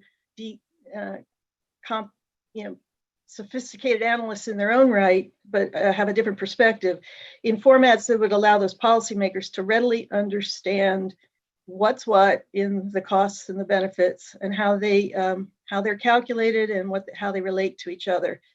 In other words, the policy-making audience needs to be provided information in a form that will support the decisions that they need to make. They need to be able to use the information. And this is not such an obvious point that it should just go unstated in the report. Many past RIAs have actually not clearly communicated this basic information in the executive summaries of the RIAs. So if you wish, I give some very specific examples. If you wish, I can just send you some language that would implement them, and you can see what I mean by them, rather than try and sort out exactly what I am intending in my written comments that should be done. But I think it can be accomplished very quickly. These aren't major changes. They're just at multiple points in the document. The second point, it regards doing benefit cost analysis calculations for individual components of a rule. I want to first point out, I think this is an important point, and it doesn't come out at all well. It's not currently in the transmittal letter, and I believe it should be elevated to the transmittal letter as well. The comment first appears in section 2.5.3 on page 26. There's this little section on, quote, bundled rules. That's the title of the segment starting on line 8. It basically says that, that the analysis should be done for individual components of the bundled rule so that it can be determined whether some parts are more cost beneficial than others. It's an important point, and it is another example of ways that analysts have the job of providing decision-relevant information to policymakers. The analysts don't need to say whether to unbundle the rule or not, but it is helpful information that they can provide to policymakers as to which parts of a rule have more benefit cost merit than others. I think this, as I said, should be elevated straight to the transmittal letter. Right now, it is a recommendation, a tier 1 recommendation, but it appears as the 8th of 9 tier 1 recommendations under chapter 5, and it just never makes its way back up to the main key points. In addition, it sort of reappears in section 2.11 on pages 68 to 69. But the problem here is, I think it's actually better stated. The point is better explained on those pages. But the problem with leaving it just there is that section 2.11 doesn't refer to any particular charge questions. And so there's a chance of sort of falling off the radar screen if left there. I think, again, I can offer some suggested wording that would bring this material from section 2.11 forward and just reiterate it so that it's reinforced in both places in the document. And then the third point I wanted to talk about was the question of annualization versus present value analysis. Again, the review has a recommendation that I concur with, but it hasn't made its way to the transmittal letter, and I think it really ought to be considered for incorporation into the transmittal letter. It states that specifically, the guidelines should emphasize that an annualized value analysis in lieu of a present value analysis fails to comply with standard BCA practice, benefit cost analysis practice. It's an important point for emphasis in the updated guidelines because in fact, the annualized values and the annualized comparisons have been the far more common practice in RIAs, at least in the last couple of decades of RIAs that I'm familiar with from the agency. In addition to suggesting that it be brought forward, I think that the review itself is sort of undercutting this point right in the section where it does appear, which is on page 35. It appears as a recommendation on page 35, very nicely stated. I have no problem with the wording, but then the recommendation that immediately follows it talks about how to provide more transparency in the context of communication about annualized benefits and costs, as if it fully expects that there will be annualized benefits and costs going forward in the RIAs. I think that that recommendation can be, as written, is diluting the effect of the first point that is more important. I think some adjustments and clarifications could be made there to that comment that makes it clearer that it's really only if annualized benefits and costs were to be used, despite the preference for present value. Again, I can send you some suggested language that would quickly address these specific points that I've brought up for your consideration, rather than just give you written comments that kind of go through them at a bullet by bullet kind of format. I have a lot of other comments about ways that I think the report could be clarified, streamlined, etc. But I think really if personally, if these three things are done, these are the things that struck me as really being missed in the comments that the peer review panel has put together. And I think if these are addressed, then in a way where they shine, where the light is shines on them as well as the other recommendations that are already in there, then I will be satisfied. Thank you. Thank you very much, Anne, and thank you to the other reviewers for your very thoughtful comments. It was clearly a magnum opus of comments, and I think that they'll be very helpful. John, do you have any responses to the comments? Well, first of all, thank you. I mean, there's been tremendous effort put into to reviewing the draft SAB report and to providing detailed comments. And just to reassure everyone, they have already been distributed down to the rank and file members who are involved in the report and the chairs of the subsections that produce the report. And we do have some couple members here who may also say a few words after I say the few things I'm going to say. But I actually found most of the comments finding things that really did need to be addressed, tweaked, improved, refined. I didn't see things that struck me as the committee would be in violent disagreement. Let me just make a few comments on a few issues. One is on Allison's point about where is the committee going on heterogeneity evaluation or variability evaluation. I think that the committee's view is that there is a strong literature that supports heterogeneity and variability, a strong economics literature. And maybe we do need to add more references to that literature. You cited a number of the key things: income, baseline health status, period in the life cycle where a person is, all these sorts of things. But as you also said, it's oftentimes things outside the economic framework that prevent these things from getting in. And maybe sometimes that's a good thing that the economists don't actually call the day on some of these things. But I think you should not be expecting this committee to incorporate a lot of these things that are outside the economics framework. They're just saying, hey, this is where the peer-reviewed economics literature is, and this is what we think it says. Okay, now EPA has to decide what they want to do with that. But I view that, I think that's where the committee's coming from. They're not trying to introduce the non-economic considerations. And you were very articulate, eloquent with your example of justice and the way you described that, which is sometimes viewed differently outside the economics framework than it is inside the economics framework. Otto, to reassure you, the dynamics of technology and cost effectiveness are both addressed in the actual document that we're reviewing. And it just didn't, the committee just didn't happen to have a lot of critique for that part of the document, but it's well positioned in the document as is. And on annualized versus present value, I think where the committee's coming from is that present value is certainly, there needs to be more of the information needs to be presented more that way. But I don't think the committee's to the point where they want to say you can only do it that way and you can't do annualized. So some of the comments that were made were trying to say if you do an annualized presentation, here's some ways to do it better. We weren't trying to undercut the importance of doing a present value presentation as well. So those are some very brief points, but let me ask other members of the committee. I noticed Richard's here, and a couple of the comments were directly related to the section of the report that he did, particularly the very interesting section on the role of the analyst versus the role of the policymaker. So why don't you go ahead, Richard, and say a few things. Oh, and you're going to need to unmute.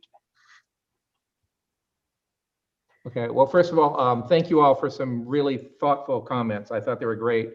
And I'll just start off with Ann. I thought, Ann, your stuff was spot on. And we did talk about the role of analysts versus decision makers. And there was a little confusion in that. And I think one of the confusion, and Ann, you pointed out that analysts should be responsible for preparing their information in a way that decision makers can understand, particularly, which are the direct benefits, for example, and which ones are not. I think that certainly all of those points make good points. One of the issues that I think both Allison and Otto brought up was this idea, and I think it needs more explaining because there was some confusion around this, that analysts should evaluate options that are not currently legal, and I use those terms carefully.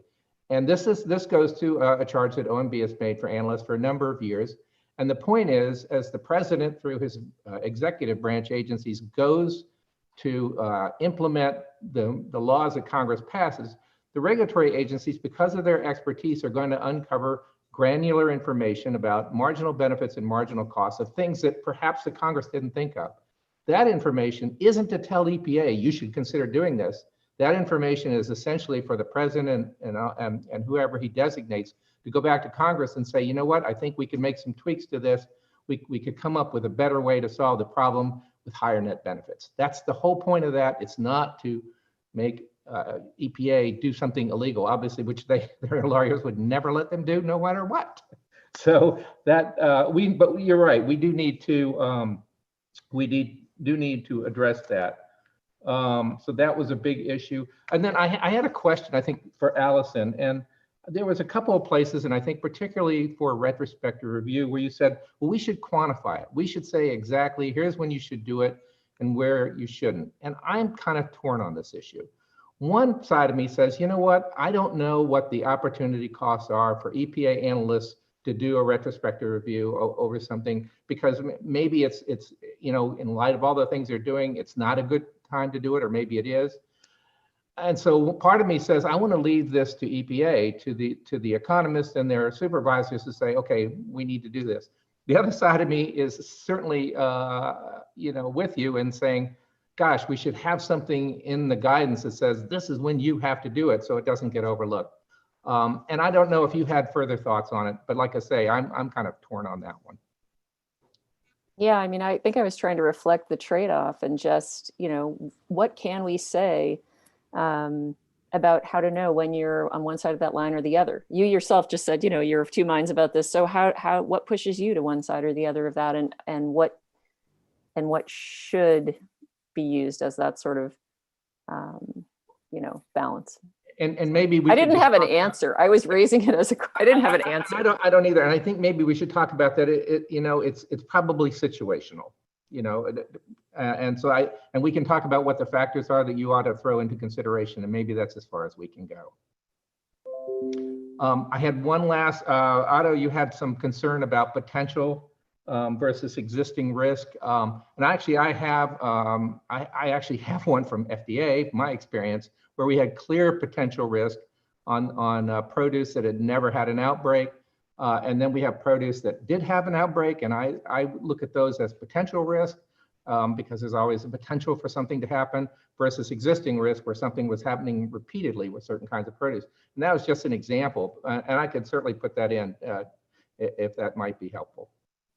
Yeah, I'd go ahead and put in any example you can to try to drive home what you're talking about, because as you think about doing an RIA, they can get squished together. You're looking at a potential risk on the basis of an existing risk. And an artificial separation doesn't work sometimes. Yep, yep. No, I think I can put that in and hopefully that will help some. Okay, John, that was it. I mean, the sort of big comments, but again, thank you all for great comments. Well, thank you very much to the lead reviewers, and I'd like now to open the discussion to the rest of the SAB panel for their comments on the quality review report.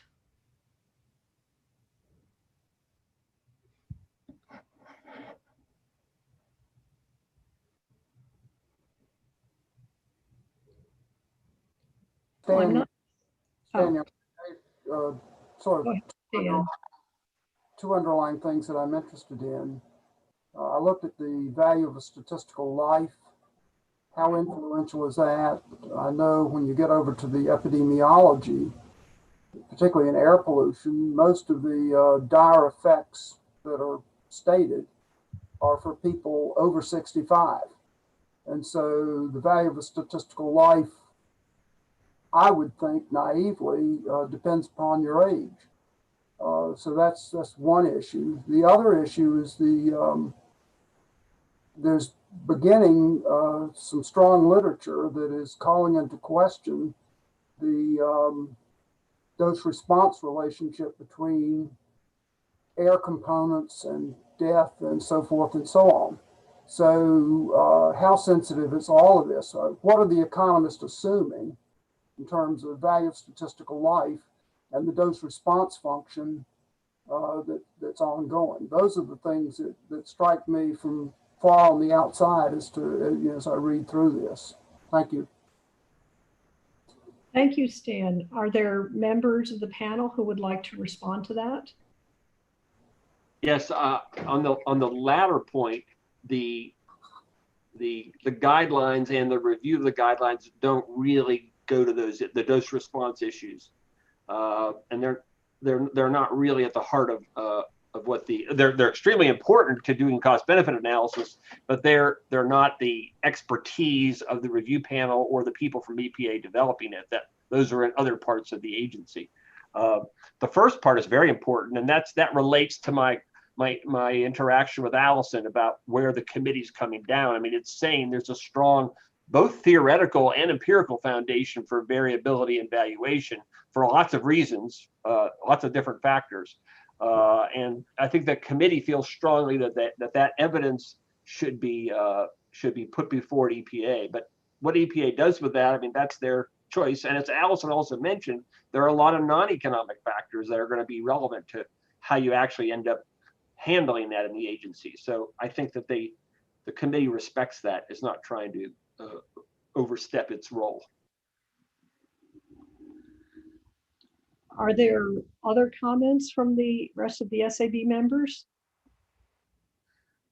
This is Tony. I have a question more than a comment. I was struck by the recommendation that could be quite daunting. Recommendation 6 in the sort of executive summary about presenting all identifiable benefits and costs that are incremental to the regulation or policy under consideration. A principle I've long enjoyed within probabilistic risk assessment is the principle of focusing on dominant contributors. That is to say, identify those things that determine risk to, let's say, one significant digit, and ignore the things that contribute to risk, but that would get lost in the rounding error. I've always enjoyed that principle because the Pareto principle seems to step in pretty often in my experience and say by the time you've considered the few most important things, you have enough information to make a clear decision, even though there are certainly other relevant second order, third order, fourth order, and so forth effects. I don't think we really. I would be surprised if if anyone disagreed with that idea of focusing on dominant contributors, but it seems to me that the wording of the recommendation might encourage an overly meticulous accounting for things that wouldn't and couldn't change final decision relevant comparisons. So my question is, how about them apples? Am I misunderstanding the recommendation here? Do we want to adjust the wording to better reflect the idea that the information needed from a good analysis is the decision relevant information, and we don't need to consider everything unless it might change the decision? Let me respond to that because we did have a good bit of dialogue that in the committee. Because remember, the context for this is there is worry that somehow certain types of benefits or costs might actually not get considered, just be thrown out completely. So there's a scoping concern, in other words. Right. So there's an analytical treatment that involves just the qualitative identification of cost and benefit items. There's a second level that involves quantification of their magnitude in physical units, but without economic measurement. And then there's a third level that involves full quantification and monetization. And the committee, in its recommendation on comprehensiveness, is asking that on both costs and benefits, that on identification, that you be comprehensive. It's not recommending that you have to go all the way to monetization on everything. So now, you should at least let me add why we want that comprehensiveness. A regulatory impact analysis in a rulemaking process dynamically occurs over a period of time. If an agency puts if they identify a cost or benefit and then they say, well, we don't know how to quantify or monetize this, stakeholders have the time, in some cases the resources, to go out and do studies and generate information. They put it in the rulemaking record. By the time they get to the final rule, you've got something that was just a qualitative cost or benefit, and now you realize, oh, this thing is more important than we thought. We hadn't even considered this. Right. So I think where the committee is coming down pretty hard, and I think your reading of this is right, is on the comprehensiveness of the identification of the benefit and cost items. Great. They don't want there to be wholesale kind of, excluding things up front on that basis. Super, John. That's a terrific answer. Thanks so much.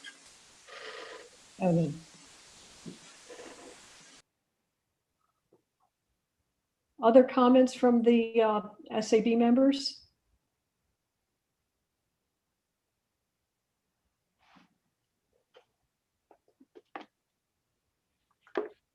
Well, hearing no comments, what I'd like to discuss next are the options that we have as far as proceeding.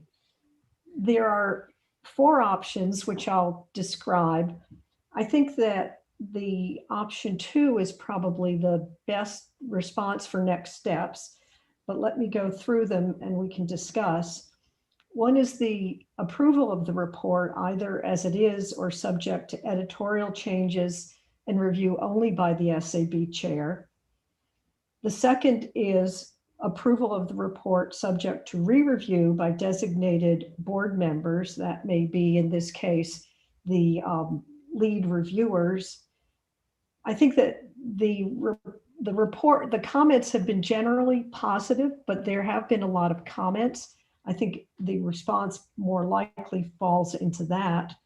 The third option is return of the draft report to the authoring panel for further work, so a revised report can be brought before the board for a second quality review, so we would undergo this process again. The fourth option is that the board may also recommend that the SAB staff office constitute an entirely new committee or panel to complete the advisory activity. So I'd like to put forth to the SAB what their thoughts are on the 4 options. As I noted, I think that the nature of the comments from the SAB panel reviewers, as well as other SAB members, support option 2, but I think we should have an open discussion as to which option we want to undertake. Can I ask a question, Barbara? Sure. So I was just thinking about one of the items that we brought up. You know, the report becomes a statement of SAB. So all of us are basically making the statements that are in that review report. And so one that I raised, which I think has also come up in other places too, is related to that upper end sort of default discount rate for intergenerational benefits and costs, and the 7% from the 2003 OMB A4 circular, the 5%, which would be the interagency working group, and I think OIRA. In any case, I don't want to tell all the SAB members what they think about this, but I think that if we are making a statement like this, and this report then becomes a statement of SAB, I think it's important that we all agree that that's what we want to say, or that people have a chance to, you know, make an alternative statement in a footnote or whatever. But I'm just raising that one again because that's loaded. You know, I think that's a very good point, Allison, and I think we can accomplish that within option 2. For example, we could have John and the DFO work to address the comments that we've heard, but then those comments and the revisions to that can then go to the lead reviewers and to the rest of the SAB for sign off. So we could do it that way, and rather than go through an overall a re-review and rewrite process that involves many more SAB members, if we have that undertaken by John and the DFO, and then that revised document can then go to the SAB the full SAB board. Would that address your concern? Yeah, so it would come back around to the group. I mean, Right. You could, it may be efficient. If there are any other comments about that now, it may be efficient for John to hear them, because he didn't hear too many about this. I mean, just to be fair. Yes, I wanted to just make a response reflecting on where the panel is. And I'm thinking about Joe Aldi and his colleagues. I read the report as being strong on the recommendation that whether it be intragenerational or intergenerational, that you should prepare a discount rate based on both the consumption rate of interest and the opportunity cost of capital, and that other interest rate approaches are permissible. But I don't read the report as saying that it has to be 7%, or that the consumption rate of interest has to be 3%.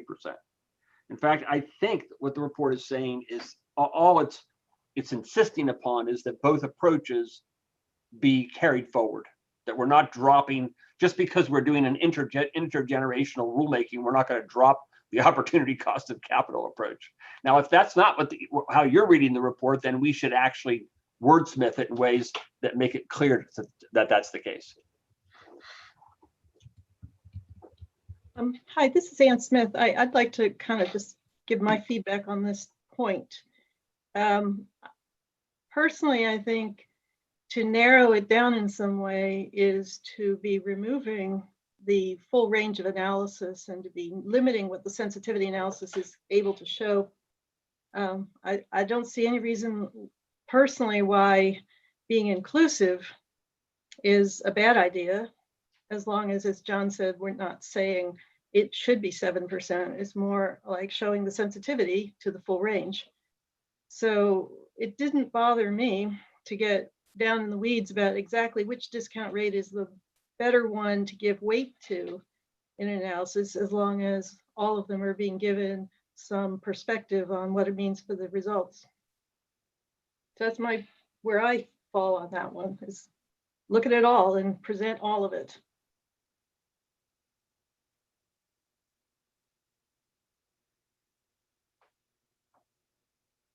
Allison, would that address your concerns? I think my main goal is just, if there are other comments in the group, I think it's a good time to hear them, because otherwise John will take this away and work hard to, you know, work on the comments that have been given. And if there's anything, it's better to hear it now than later. And maybe we've heard it all. I guess, John, I have a question for you. is this, I mean, there are a lot of comments in here that are asking for clarification, and it seemed to me that the original writers might be able to provide clarification and then go back to the group, or is this something you intend to do yourself? No, I'm going to reach out to the key people who were involved in various sections. No question.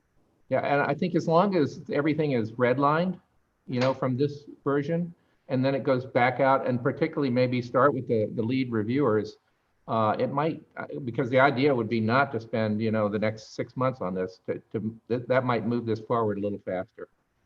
Go out to the lead reviewers once they're comfortable with it, then send it out to the rest of the group to see if there are any problems.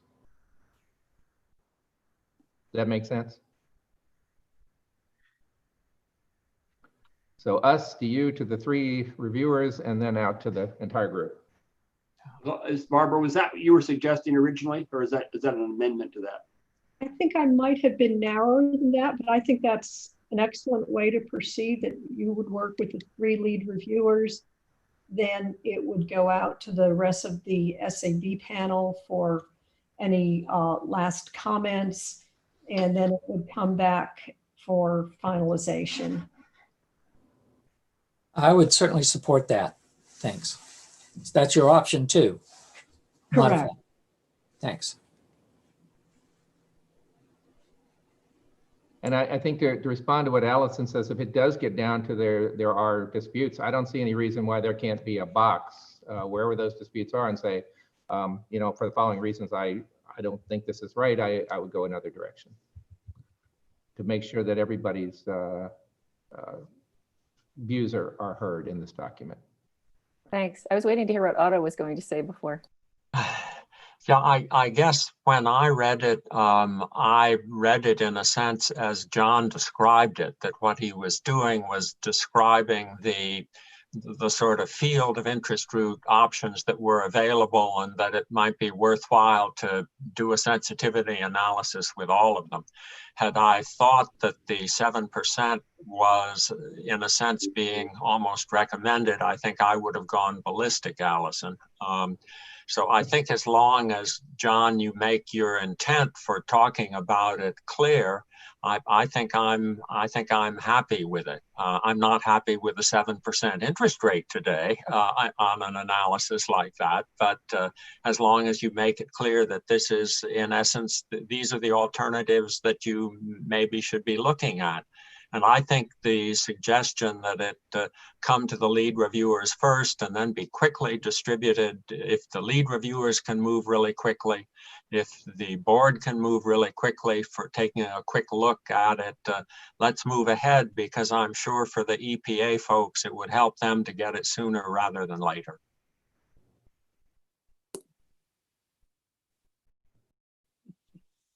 So are there other comments, or shall we take a motion on the approach that we've decided upon, which is for John to work with the 3 lead reviewers to incorporate the comments that we've heard today and that were embodied in the comments from the lead reviewers as well as others. That document then goes out to the rest of the panel for review. It comes back and I will review it and it will become finalized at that point. Barbara, this is Joe Gardella. I'll make that motion. I'll second that, Bob Phelan. All in favor? Aye. Aye. Aye. Okay, great. Aye. I think we've got a plan. I guess one thing that we do want to think about is the time frame. I'm hoping, and John and I had talked about this before, that getting that first draft by December 3rd would be ideal, and then perhaps a week after that for comments from the rest of the SAB. But I realize that also this is Thanksgiving and people have a lot of things on their plate. So John, I don't know if you want to say anything more about the deadline. Nope, I think that's realistic. Okay. Okay, well, thank you very much. And we are ahead of schedule. So I'm going to be turning this over to John next. And I don't know, John, if you would like to call for a 5 to 10 minute break now before we get started on the review of the reduced form tools evaluation. You know, I think we've worked hard enough. We deserve it till 3 p.m. How's that? I think that sounds perfect. All right. Thank you, everybody. Thank you. Thank you, John.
I'm going to give it one more minute before we start.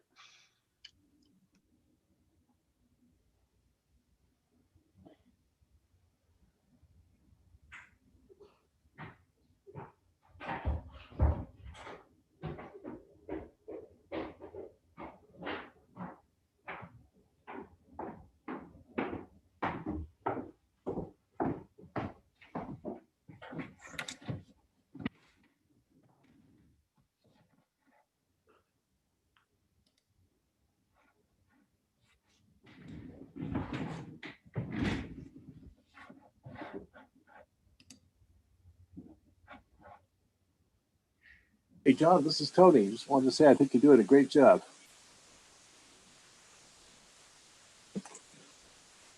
Thank you. I appreciate that, Tony. Yeah, you bet. By the way, is Dr. Sasser with us right now? Yes, hi, John, I'm here. Oh, good. I was a little worried since we may get to you a little faster than we thought. I wanted to make sure you were here. Yep. All right, so I propose we move forward. We'll now discuss and deliberate on the report of the SAB Reduced Form Tools Review Panel. The report is titled Review of EPA's Reduced Form Tools Evaluation. We'll first hear EPA remarks from Dr. Erica Sasser, Director of Health and Environmental Impacts Division in EPA's Office of Air and Radiation. We will then hear a brief introduction and summary of the SAB draft report from Dr. Jay Turner, Chair of the SAB panel. We will then hear comments from SAB members designated as lead reviewers. The lead reviewers are Drs. John Guggenheimer, Clyde Martin, and Mara Seeley. I will then ask Dr. Turner if he has any further comments and ask for any additional comments from SAB members as part of the quality review discussion. Again, our discussion will focus on 4 questions that are the responsibility of the chartered SAB, whether the original charge questions to the SAB panel were adequately addressed, whether there are any technical errors or omissions in the report, or issues that are inadequately dealt with in the SAB panel's report, whether the SAB panel's report is clear and logical, and whether the conclusions drawn or recommendations provided are supported by the body of the SAB panel's report. I would now like to ask Dr. Sasser, Director of EPA's Health and Environmental Impacts Division, to present remarks from EPA.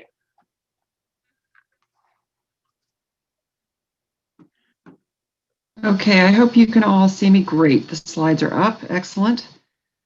First, let me thank all of you for being with us today. We really appreciate your time and the attention that you've given both to the economic guidelines and now to the second part of today's discussion on the evaluation we did on the reduced form tools. Just by way of introduction, if you can go to the next slide, Will.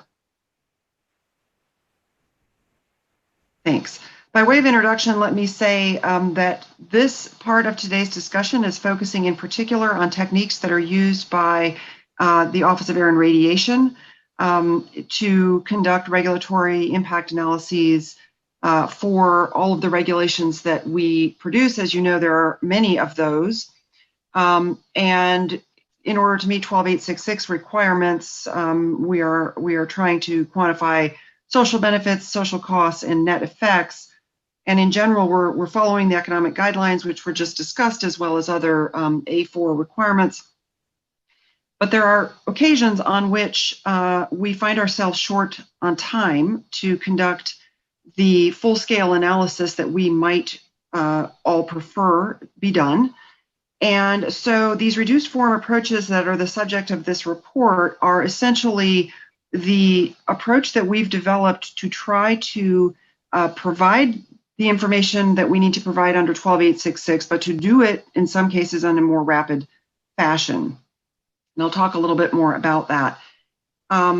So the purpose of this report and this evaluation was to compare the reduced form approach that the agency has been using to alternatives that are available in the broader literature, and compare all of those approaches to performance under a full form approach. The full form approach, of course, being the preferred sort of gold standard that we would like to employ if we had time. You can go to the next slide, please. So as often as possible, and in particular for a very large-scale regulation, we do prefer the full-form approach. And just to be clear on what we're talking about, a full-form approach involves the entire chain of estimating changes in emissions using as a baseline our national emissions inventory, and then a detailed sectoral model, such as the IPM model, which is the model that we use for the electric generating sector, or the MOVES model, which represents the mobile source sector. We prefer to start with a full inventory, to use one of those sector-based models to estimate changes in emissions, and then to run those estimated changes through a photochemical air quality model, either CAMEX or CMAQ, so that we get a complete distribution, a complete air quality surface, sort of before and after, or in some cases, air quality surfaces that would pertain to multiple regulatory options. And from there, we use our full form benefits tool, which is called BenMap, to estimate how those changes in air quality would map to benefits around the country. However, in some cases, we have used a short form approach that we call reduced form. And this is usually employed under a couple of circumstances. The most common circumstance is when we simply lack time to do the full form approach. The steps that are outlined in the top half of this slide are quite time consuming. It takes many months to set up that full form sequence and to run it. In some cases, we don't have that much time, maybe due to a court-ordered regulatory deadline. In some cases, because the policy changes, right? During the regulatory process, there might be a change between proposal and final that would be substantial enough that the modeling that we had done no longer represents fully the final policy. Or in some cases, impacts are anticipated to be very small, and the agency might make a judgment that a full form approach is it's expensive, it's time consuming, it might be more than is needed if the air quality change is quite small. So there's a variety of reasons that we might use a reduced form approach.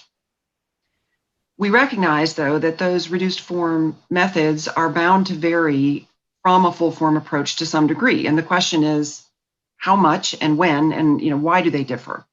And that was really the focus of this effort, to try to characterize more specifically what are the differences, both in the approach EPA has been using and in other approaches that are out there in the literature. I do want to stress that we were very interested in the feedback from the panel and from the full SAB here, because we anticipate, for all the reasons I've just laid out, that we would need to continue to rely on these reduced form approaches to some degree. Okay, next slide, please. So in October 2017, as we began the repeal of the Clean Power Plan, EPA committed to a systematic review. And in particular, we agreed to evaluate our own benefit per ton approach against other approaches available and against the full form approach. We released an evaluation report we put together with the help of a contractor in October of last year.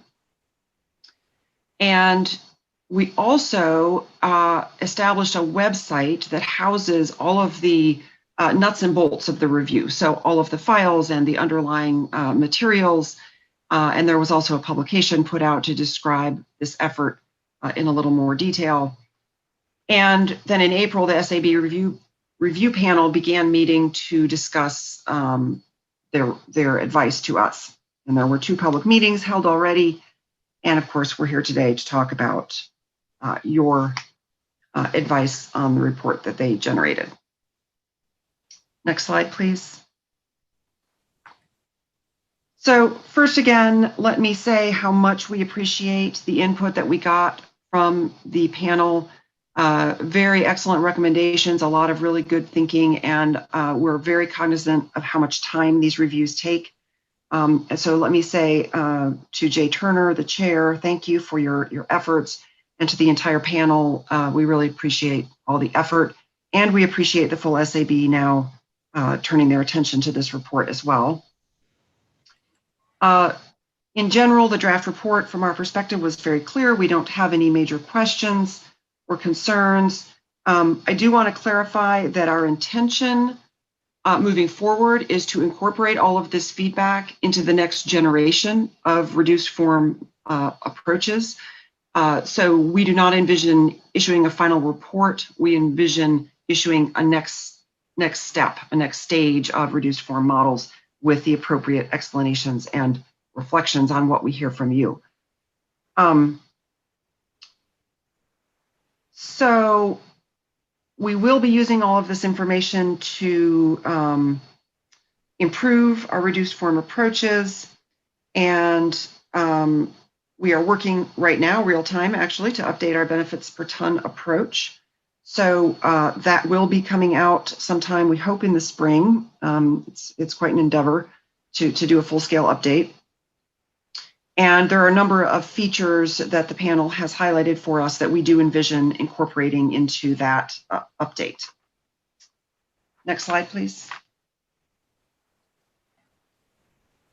Just a couple of specific things that the panel highlighted for us. One was a clarification with regard to what I started out saying at the opening, which is that the point of comparison for us here is reduced form versus full form, in the sense that while we recognize that a full form approach may only represent the reality, the actual real world to a limited degree, when we're evaluating a regulation, the gold standard for us is the full form modeling sequence.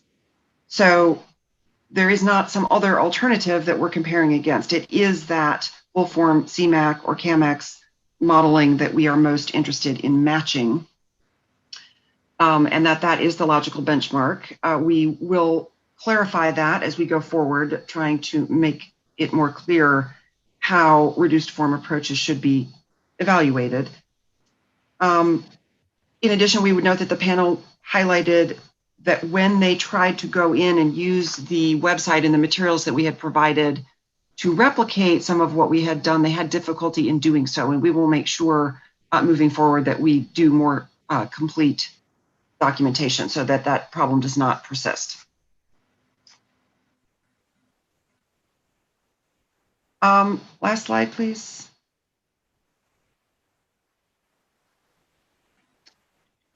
The panel had some specific recommendations about the future of our efforts in this area, and we intend to incorporate those recommendations as we move forward.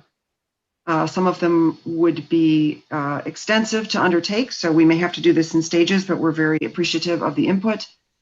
And we also appreciate the panel's recommendation that we need to provide a better discussion about the usefulness of these tools in different parts of the regulatory process. So in other words, if we are making a choice in a given regulatory impact analysis to use a reduced form approach versus a full form approach, we should be very clear why we have made that choice, whether it's for all the reasons I laid out at the beginning. There might be a variety of valid reasons why we would use a reduced form approach. The panel correctly pointed out that the agency should be very transparent about why we have made that judgment. So I will stop there. Unless there are any questions, I will turn it back to Dr. Graham. I have a Great. question. Yeah, go ahead. I'm opening it up now for questions from the panel. Go ahead. How much time and how much expense is saved by the reduced order models? I would say we still have to go through the step of estimating the emissions changes, but beyond that, it is a matter of weeks rather than a matter of many months. So it can really curtail a timeline for us. It can speed things up a lot. And, I think it. So how much actual computer time is used in running the models, or is most of the time and expense in putting the data into the models? When you say models, you mean the reduced form? Or the large, the full form models? There are some other experts on the call who may want to chime in here. I would say that the air quality modeling step alone usually takes several months to complete, both in terms of setting up the model and the runtime. And then from there, on a full form approach, the BenMap, the benefits estimation piece, also would take an additional month. So, you know, a full form from beginning to end is usually a minimum of at least 6 months. Okay. A reduced approach. A lot of it is setting up the model. It's not the actual computer time and running the model. I think it's both, but I think it's probably more in the setup. Kirk, do you want to add a comment? I think you're right. It is both. It kind of depends on the situation. Sometimes we have a lot of inputs in hand that we can use for a particular situation, and that will save us some time up front, but it still takes a long time to run the photochemical models themselves. But there are other times where we do have to start from scratch and develop the inputs, and that can take quite a long time, like months to a year sometimes. Yeah. Okay. Thank you. I have a different question about time and effort, which is how much effort are you envisioning putting into improving the reduced form models over the next year or two? Well, I have been working on this since the spring, and I would say we've already put in quite a bit of time. And for us, what that looks like is going back and essentially doing a lot of model runs so that our benefit per ton approach, which is based on emissions by sector, is up to date and accurate. So it is, in essence, doing a lot of very detailed model runs up front that we then have a shortcut of pointing back to estimate quickly emissions changes and resulting benefits. So there's still a lot of lead time, there's still a lot of effort, but it becomes a standalone system, essentially, that we can reference without going back and doing modeling over again for a particular policy scenario. Does that make sense? It does. Thank you. Kirk, did you want to add anything there about the effort going into updating the work? Sure, we're trying to take into account comments that we got as part of the evaluation process. And one of the big things that we're doing is the 2005 NEI was a long time ago, and a lot of the sectors have changed a lot since 2005, and it's not very reflective of the nature of these sectors today. So that's one big point of emphasis. And the second is, even though it's a lot of work, we're trying to add in some regional specificity with respect to where the impacts are coming and where they're going. So instead of it just being a national level tool only, we're trying to have a few regions of the country at least to kind of start thinking towards having that more information about being able to differentiate impacts from, like, say, the eastern or western part of the U.S.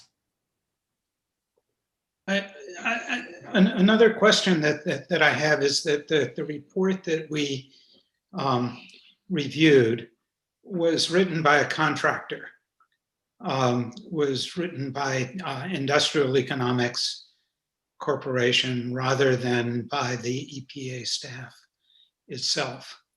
And I'm curious about the extent to which the EPA sort of used that report as its report, or whether it sees it as being the primary product of industrial economics, and whether the kinds of things that that company did are now being done in-house by EPA.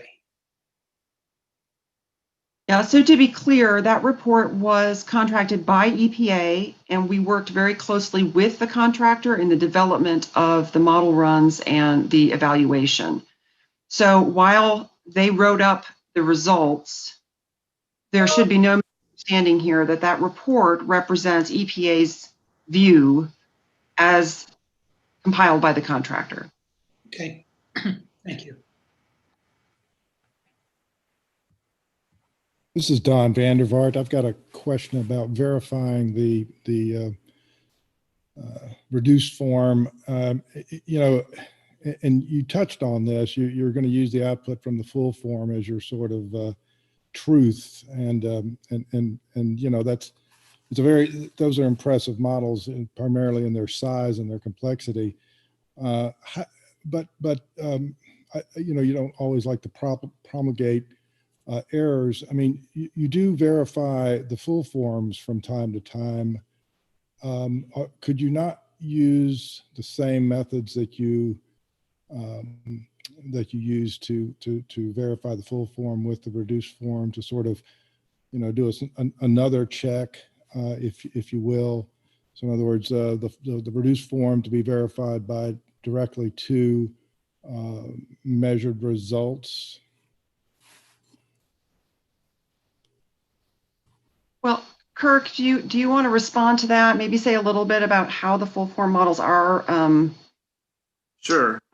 Yeah, so we always evaluate the full form models and compare them against ambient observation data for PM2.5.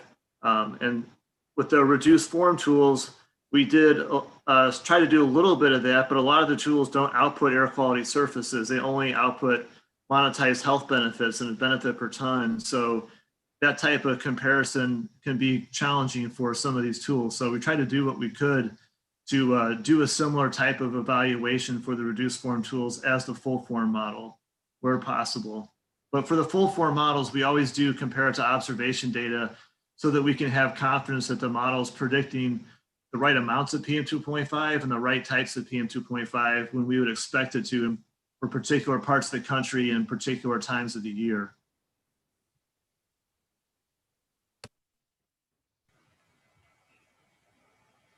Okay, so these reduced forms really are another step farther away. They really are a big black box, so to speak, not just individual black boxes that you then piece together. I say somewhat worrisome, but I say. Right. Yeah, there are some derivatives, right? That they're based on, some of them are based on full form models, some of them are not. And so that's kind of what we tried to get into a little bit in the report, is try to point that out, and which systems that some of these reduced form tools, you know, maybe are built on top of a full form model that is more traditionally used for regulatory purposes, and there might be more confidence associated with those predictions.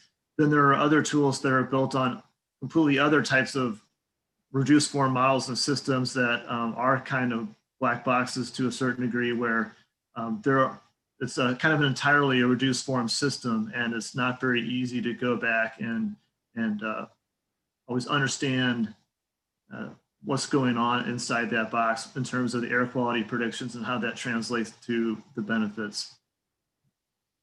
Thanks. Stan Young, I have a couple of questions, really on both ends of this process. I spent the last few months looking at computer models for virus, and right now I'm not terribly impressed with computer modeling. I don't know much about what you're doing, but there's the reality, and you are saying, well, we're just going to validate against the full form model. If you could point out to me and others literature where you have validated your full form model against reality, then I would like to read that. The other thing that I'm concerned about is at the end of the process, some of these partial models have in them a relationship between PM 2.5 levels and deaths or whatever the health benefit is. There's now a lot of literature, in particular in California, that there's really no relationship between the measured PM 2.5 and mortality. And mortality can be either all cause, or it can be cardiovascular, and so forth. So either California is very, very special, And so it would be interesting to use the simpler models on California to see if they can replicate the no effect that's being observed in California for PM 2.5 versus mortality. So there, in my mind, I'd like to be convinced at both ends of this process. At the beginning, that the full form model is predicting reality. And then at the end, where someone has made a simplified computer model, they've obviously put into that simplified model, which, as you describe it, is a black box. We can't, follow step by step what's going on inside the black box. We can just look at the inputs, and then we can look at the predictions of death or whatever. Given that there are now many papers saying that that last step is problematic, then that means the modeling process has built into it that last step. This is very much like WHO. WHO has a model that says if you have this much PM2.5, you have this many deaths. But that step is becoming problematic. And so I would be particularly interested in how these short form models predict against California, where we have massive studies, one massive study saying that, we're just not seeing anything. I'll stop there. But I do want to see any publications on verifying that the full form model is doing a good job of reality at the front end of this process. Because right now you're depending that the full form model is correct. And now we're going to base these short models against the full form model. But that's a logical dependency. And then the short form models, not to belabor the point, if they have embedded inside the software the link between PM 2.5 and deaths, I'd like to see explicitly what that mathematical relationship is to see if it matches current literature. And I'll stop there.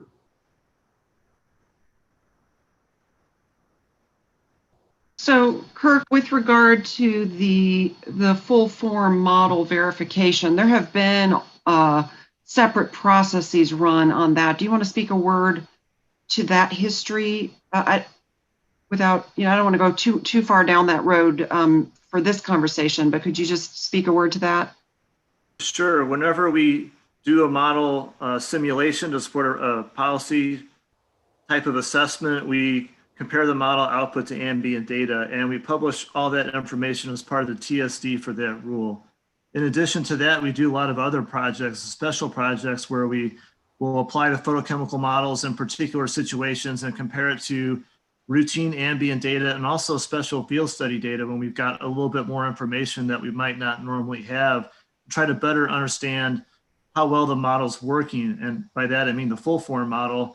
And there are, I would say, probably hundreds of thousands of papers and published literature that are doing those types of comparisons. And that's the reason why we've developed confidence in these tools over time. Yeah, and if I can also just add to Kirk's comments there. So he's absolutely correct. In addition to EPA's continuing evaluation of the full form models, the full form models themselves are being refined on an ongoing process. And the broader research community is very engaged in both that and the evaluations. So in this particular case, if we rolled back 10 or 15 years ago, as an example, the full form models were struggling to fully capture secondary organic aerosols, and they're now doing much, much better. And so I do feel that we have, in an ongoing way, a pretty good snapshot of how well these full form models are performing, at least for the concentration surfaces.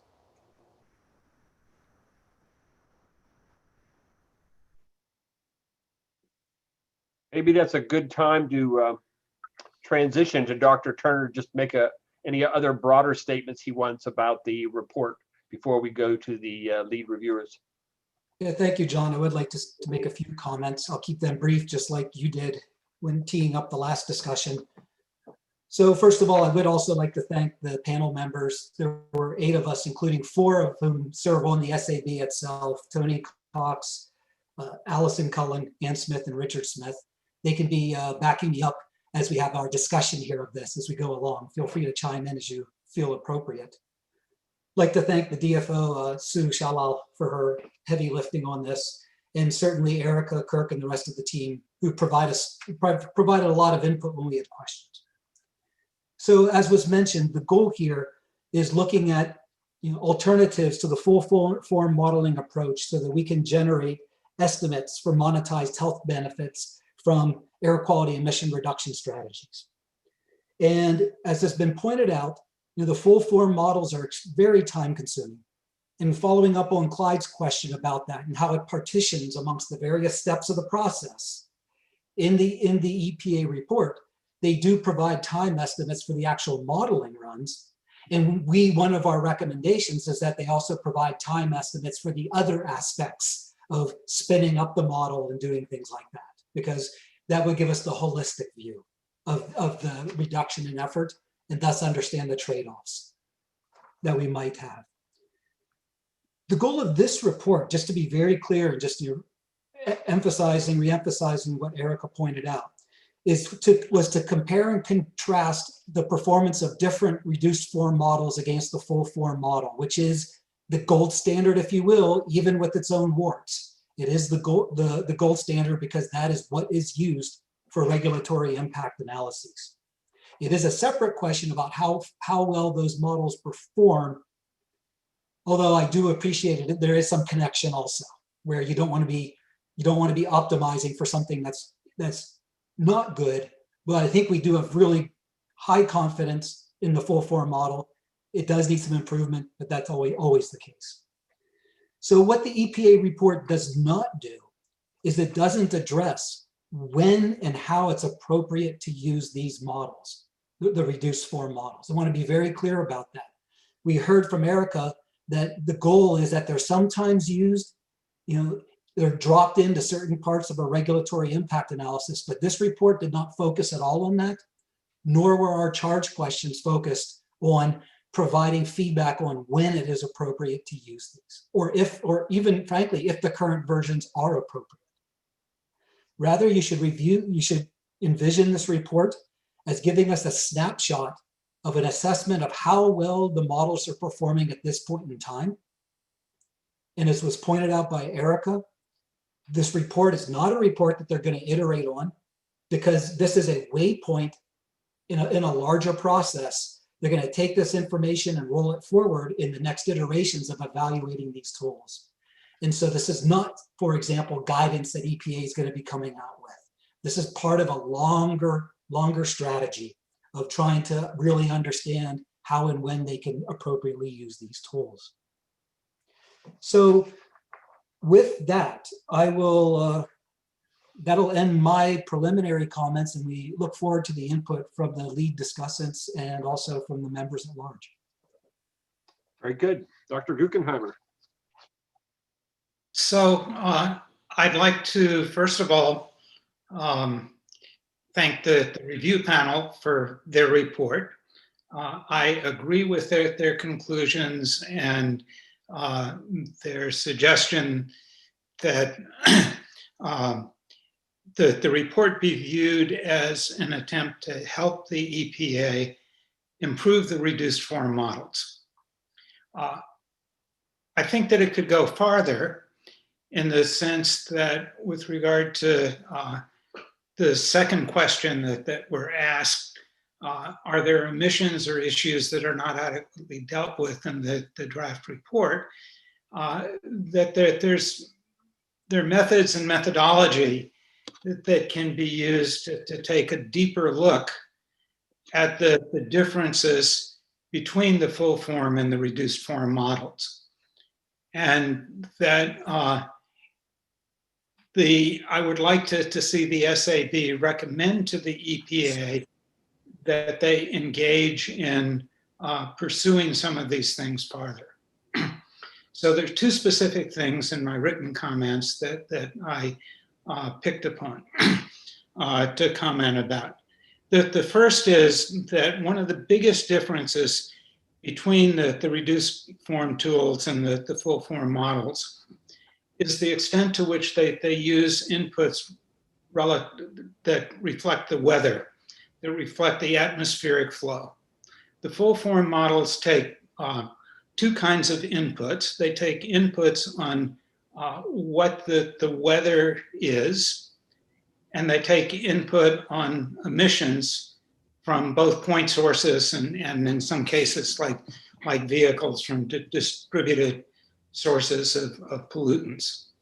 And only one of the reduced form tools that was evaluated uses any information that comes from varying weather. And that reduced form tool was the one that produced least well in the comparison with the full form tools. So one of the questions that I have about this is how much variability and variance is there in the output from the full form models based upon the weather?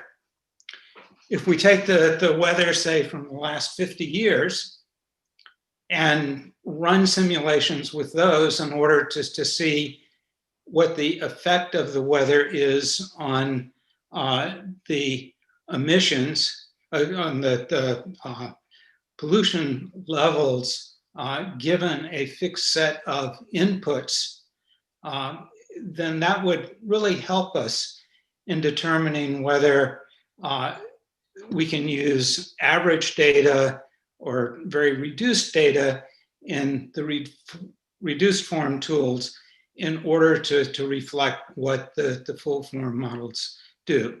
If there is a lot of variance that comes from the results from the full form tools, then I think it's unreasonable to expect that the reduced form tools are going to give a good fit to what the full form tools tell us. So the second thing is that I've done a lot of work in different circumstances on trying to produce reduced models for different sorts of processes. And one of the key questions in doing this sort of analysis is, what are the important variables? And we've heard a lot about sensitivity analysis in various contexts, but sensitivity analysis does give a systematic set of tools for trying to identify what are the key variables that should be included in the reduced form tools, and the ones that the results are going to be most sensitive to, and which ones really don't make that much of a difference. So to the extent that the EPA can do so, or perhaps initiate a research program to bring in other people to help them work on these sorts of things, I suggest that they go farther. Simply running a few more comparisons between the reduced form models and the full form models, I don't think is going to get very far. I think you really need to do something that is qualitatively different than the kind of analysis that's reflected in this report in order to make significant progress on the problem. And I'll end there. Thank One you. final comment Okay. that I made is that the climate is changing. And in looking at the predictions that are made about pollutant levels, the impact of the weather and the climate that you're most interested in is not on today's weather, but whether the weather is going to look like in the future.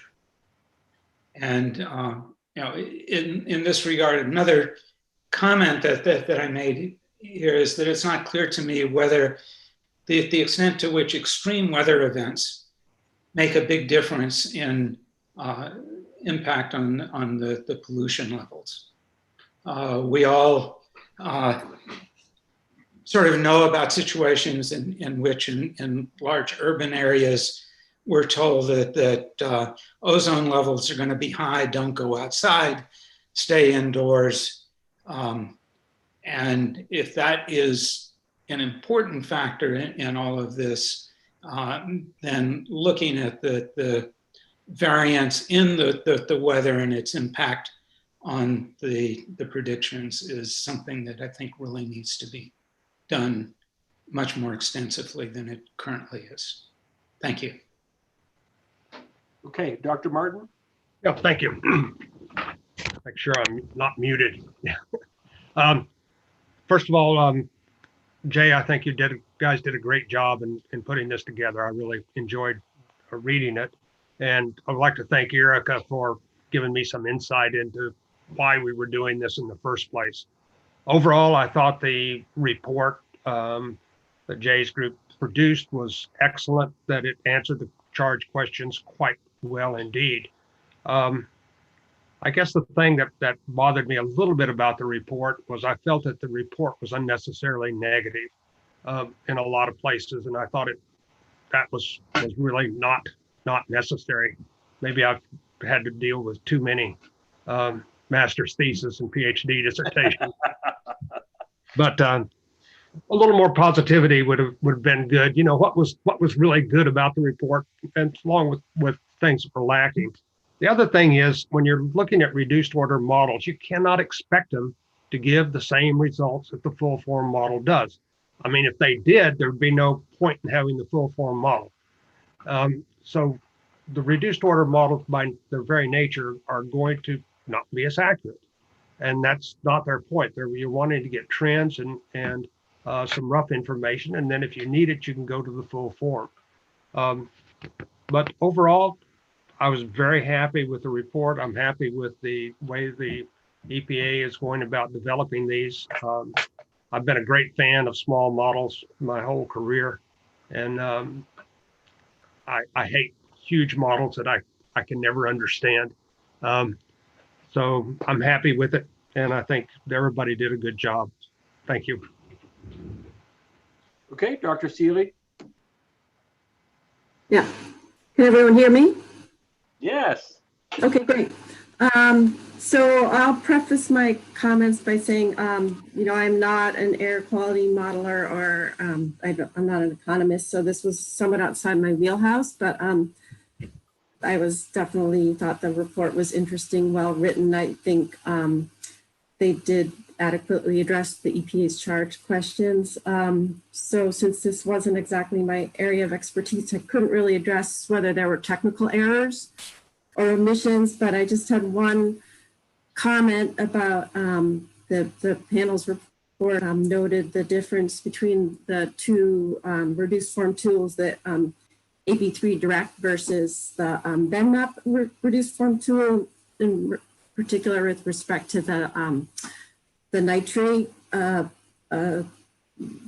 component. It seems like that applies to all of the nitrate, that applies to all of the scenarios, that the nitrate component is different. So I don't know if it's worth noting that, or if that says something about the AP3 BenMap itself. It does seem like that is somewhat, that it predicts lower benefits across the board, not just for the pulp and paper scenario. So is the draft report clear and logical? I would say yes, and you know, I commend the panel because I was able to understand it, even though you know, it's not something, the type of report that I would ordinarily read. So most of my questions and comments here were related to where, you know, there are things that I didn't understand just because this was outside of my area of expertise, where I thought the report could benefit from more explanation for somebody who doesn't come with the expertise that the panel had in writing the report. So I won't go over all my comments here, but as an example, on page 9, there's a discussion of the using of the fixed concentration response rate and value of a statistical life, why it places limitations on the proper interpretation of the study's comparisons. I presume, is this related to the non-linearities that were discussed with respect to the CRR and the VSL. Is that, and so I thought maybe an illustrative example might help of how that plays out. Then going to page 12, lines 2 through 4, where I thought it would help to explain why assigning health impacts to the county in which emissions changes occur, rather than where the health impacts occur. I was wondering if this is because of the potential for long-range transport of pollutants, and that could just maybe be explained, I thought. What's another example of a place where I thought you could use more explanation? I was wondering for jumping now to page 20, lines 17 through 20. I was wondering, is there a specific recommendation with respect to running the CAMX for the tier 3 scenario? Are the conclusions drawn or recommendations provided supported by the body of the draft report? I thought yes, overall. But I thought there were instances both where there were recommendations made that there was no prior discussion of the recommendation that I thought would help to have some background on that. And also there were sometimes seemed like the discussion was making something, or the recommendation could be implied from the discussion, but that wasn't included explicitly in the recommendation section. So it seemed to be, where you have specific recommendations, there's parts of the discussion that maybe could be pulled into a specific recommendation. For example, for charge question 1A, some of the recommendations that don't have much of a discussion that I thought would help to explain why the panel was making the recommendation include which of the reduced form tools can produce air quality, concentration, surfaces, the recommendations about the PM2.5 scaling, the accounting of ammonia and VOCs, the RSMs versus RFMs, and the errors that were identified in the EPA's report. So those are all recommendations that there wasn't much of a discussion about why the panel was making those recommendations. I thought would be helpful. Then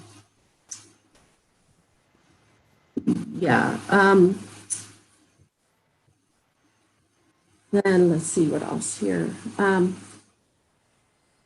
For charge question 1B, they talk about they make the recommendation says a stratified random sample of 5 scenarios would be too small.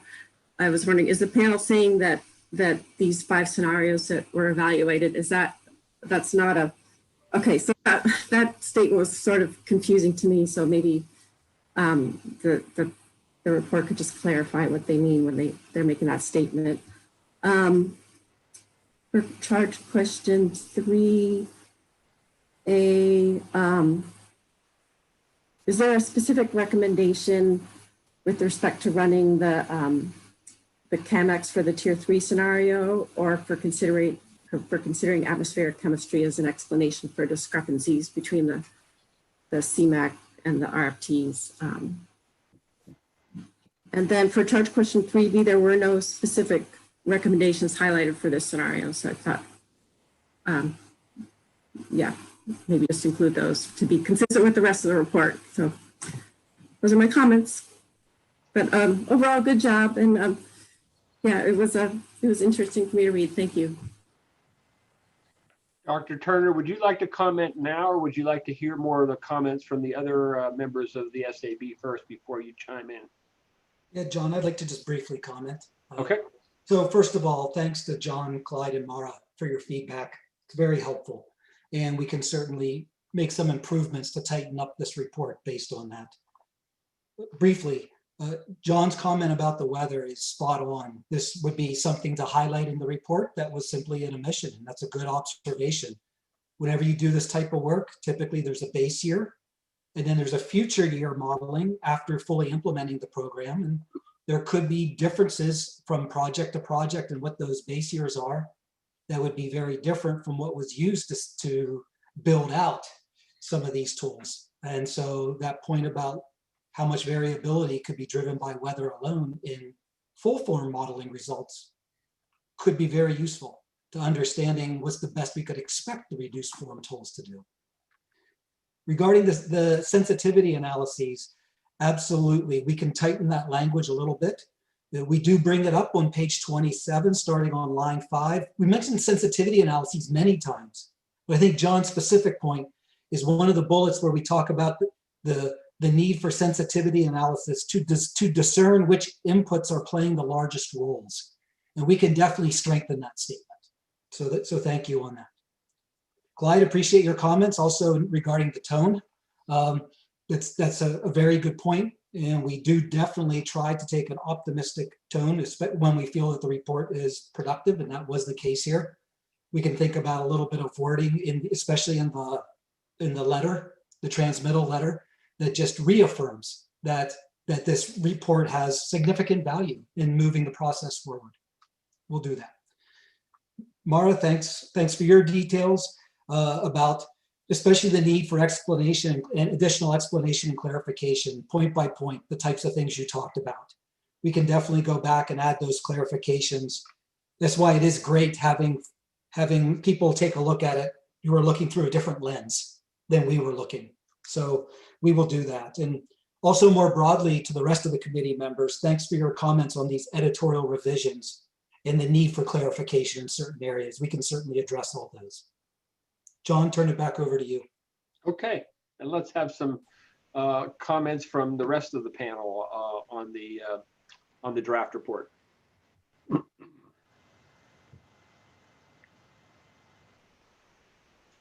Okay, this is Ken Portier. Yeah, and you saw my editorial comments, but it's something in the discussion just now got me thinking.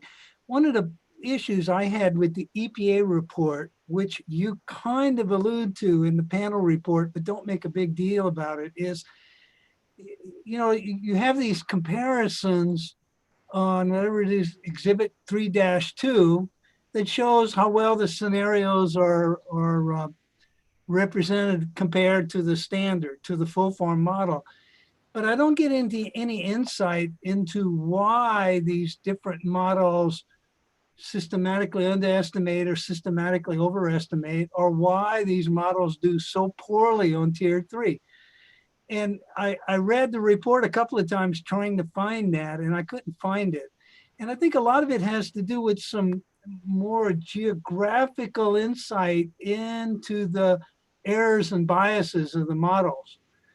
For example, the regression-based model, easier, it wasn't clear to me, okay, well, how is this, that common slope that was used overall, how was it generated? And you make a comment on that, but I suspect that if you looked at some kind of geographical prediction of the comparison errors, you'd see right away that, well, you know, the model maybe overestimates far out from these sources. You know, it does a good job close in, it goes far out, and there's a lot more far out counties than there are close by counties. So when you start adding it up, you get this big overestimate. That's the kind of insight I was looking for in the EPA report. I didn't find. You kind of allude to it in the peer review, but you might want to think about tweaking that up a little bit. Yeah, thank you, Ken. That's a very valid point. The EPA report, as you mentioned, it's very heavy on the what we observed, and it is relatively light on the why we observed. And we can certainly strengthen that. And indeed, we had a lot of discussion about whether we could gain a lot more insights if we had more granular geography, disaggregated information. And that might even be, I mean, that information's there for most of these models, not all. It just requires someone to take a really deep dive into it. So we can definitely strengthen that comment.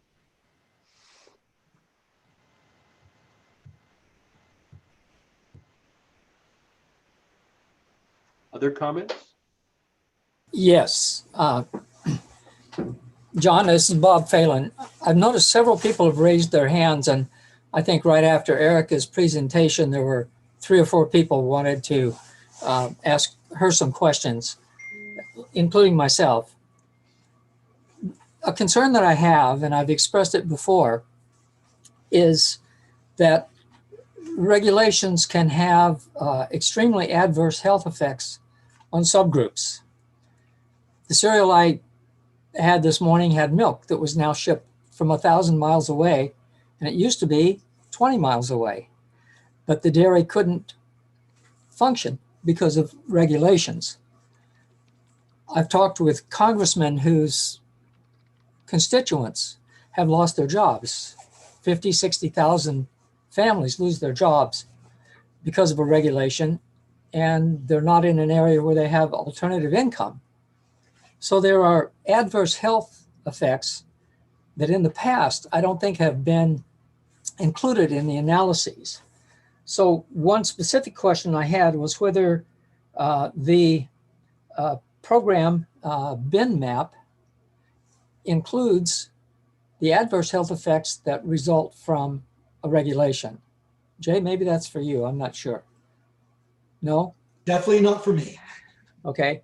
And if bin map can include those, what I would call negative health benefits, I would hate to see that lost in going to a reduced form model. So maybe it's just going to have to stay as a comment if no one is able to answer that. Thanks. By the way, is Dr. Sasser still with us? Because if you had a question for Dr. Sasser, maybe we could get that in now. I'm now noticing that I have a hard time watching the hands and following the discussion at the same time. So I need help when these hands are going up because it's not that visible. But is Dr. Sasser still with us? Yes, I'm here. And I have other folks on the phone too who can help answer questions. Yeah, and if there were people who had questions who didn't get them in last time, panel members for Dr. Sasser and the EPA team, please go ahead and ask those questions now. I assume, Bob, the one you had was related to what you just talked about, which is the health disbenefits of regulations. Was that what you were going to ask? Correct. Yes, thank you, John. Yeah. Right. And do you understand that question, Erica? I do understand the question, and the answer is that BenMap itself could be programmed to include any health function for which we had underlying support information.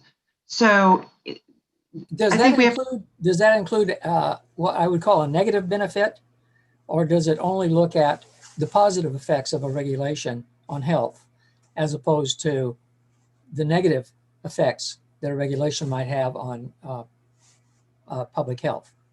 Right. Like losing a dairy or losing jobs. Right. Right now, the tool, the only functions that are in there are direct health impact functions. But that's a separate question from whether it could contain other types of functions. It could house other types of functions, what we would consider those second order effects, but currently the tool, the BenMap tool, does not have those built in. And Neil Fan is our resident expert, and he might want to chime in on that. Okay, thanks. Sure. Yeah, thanks, Erica. Yeah, so the short answer is that no. I mean, if we had the parameters, we could certainly include it in the BenMap tool.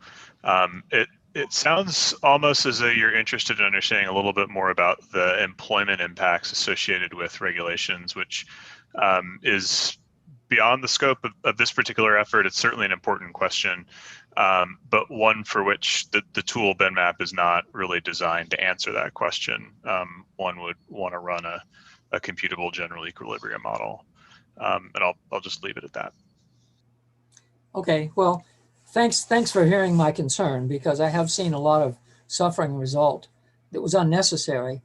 You know, we can pass a regulation to benefit maybe 500 pulmonary function tests,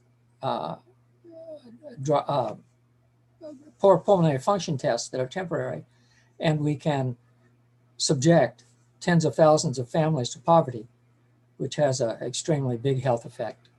So thanks for hearing my concern. I'd like to make a comment in response to your questions, Bob. This is John Guggenheimer. I think that the questions that you're raising are certainly important, but I think that the report that we're reviewing, unless I'm mistaken, really concentrates more upon the pollution levels themselves, and that the bend map analysis of the benefits given a set of pollution level is almost secondary to the particular effort that we're talking about. That's And understood, John. I thank you. And that's yeah, why I thanked you all for really your patience in listening to a concern that's completely missing from the models. Thanks. yeah. Were there other questions for the EPA team that I didn't get to when I didn't see the hand functions up?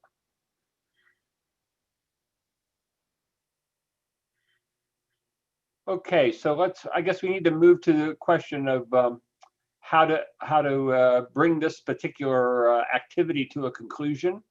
John, I think we have three questions. I think we have questions from some folks. There are Tony Cox, and Tom Parkerton all have their hands up. Okay, Tom, and who was the other one? Otto, Tom, and Tony. Okay, we'll go in that order. And my hand is simply stuck up. I'm going to work on I can bringing go. it down. Yeah, this is Tom Parkerton. I can go really quick. So I thought the panel did a great job. So congratulations, Jay, on herding the cats. One of my main comments was just that I thought a few of the recommendations in the cover letter were a bit vague, and they didn't necessarily reflect the specificity, I think, of some of the clear recommendations in the main body of the report. And, you know, given that cover letter is, I kind of view that as almost an executive summary, I just thought that could be strengthened. So that was I had some other comments, but that was sort of my main comment that I wanted to communicate. Yeah, thank you, Tom. And a few other reviewers also pointed that out, that we could tighten up those bullets and strengthen them a bit. Thank you. No, my hand got stuck up from before, so I'm okay. I'm clear. Right. Thank you. Okay. Any other comments? And Stan, I see your hand. And I need you on mute. I need you to demute or whatever you call it. Unmute. Yeah, I still am interested in the, so to speak, the black box aspect of this. Yeah, I realize that you can predict PM 2.5. Louder, please. You can predict PM 2.5, but inside the black box for the reduced form models, they then turn out, you know, dollars or whatever. The dollars or whatever generally relate to mortality and then value of a statistical life and so forth and so on. So there are some things built into the model that I think could be explicitly presented so that someone thinking about the model might say, well, you know, does that make sense? But just to have, you know, something go into the black box and come out with dollar signs, at least leaves me a bit cold. I'd like to know what's the value of a statistical life in each model and what is the function that goes from PM 2.5 to deaths, to value of statistical life, to dollars coming out. Yeah, so Stan, along that regard, that information was standardized across the models when it was possible to do it, when their approach was taken. For the models that generate a concentration surface, then the contractor working with EPA standardized things like the concentration response and relationship, and they also would standardize the value of statistical life. We did make, as one of our recommendations, was some clarity on that, as well as exploring alternatives for those particular functions. Also, one of our recommendations was that as they go forward with this, to the extent that we can get more detailed descriptions of exactly how these different models were constructed, that would be very helpful to, as you're saying, you know, open up the black box a little bit to provide folks with more insights into what's under the hood of these models. Thank you.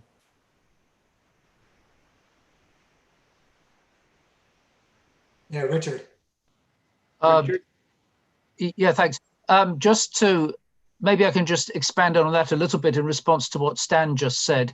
So we did actually have quite a lot of discussion of that issue, Stan, and with a little bit of probing from EPA, we established that the default analysis used in BenMap is an estimate that was published by Kruski et al. From 2009, one of the HEI reports.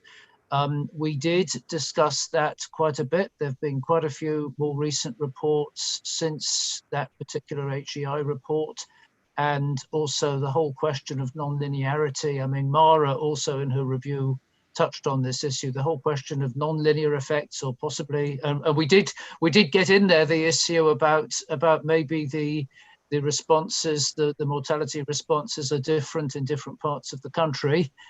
Those points are covered in our review. So I think we have addressed the points you were making. Thank you.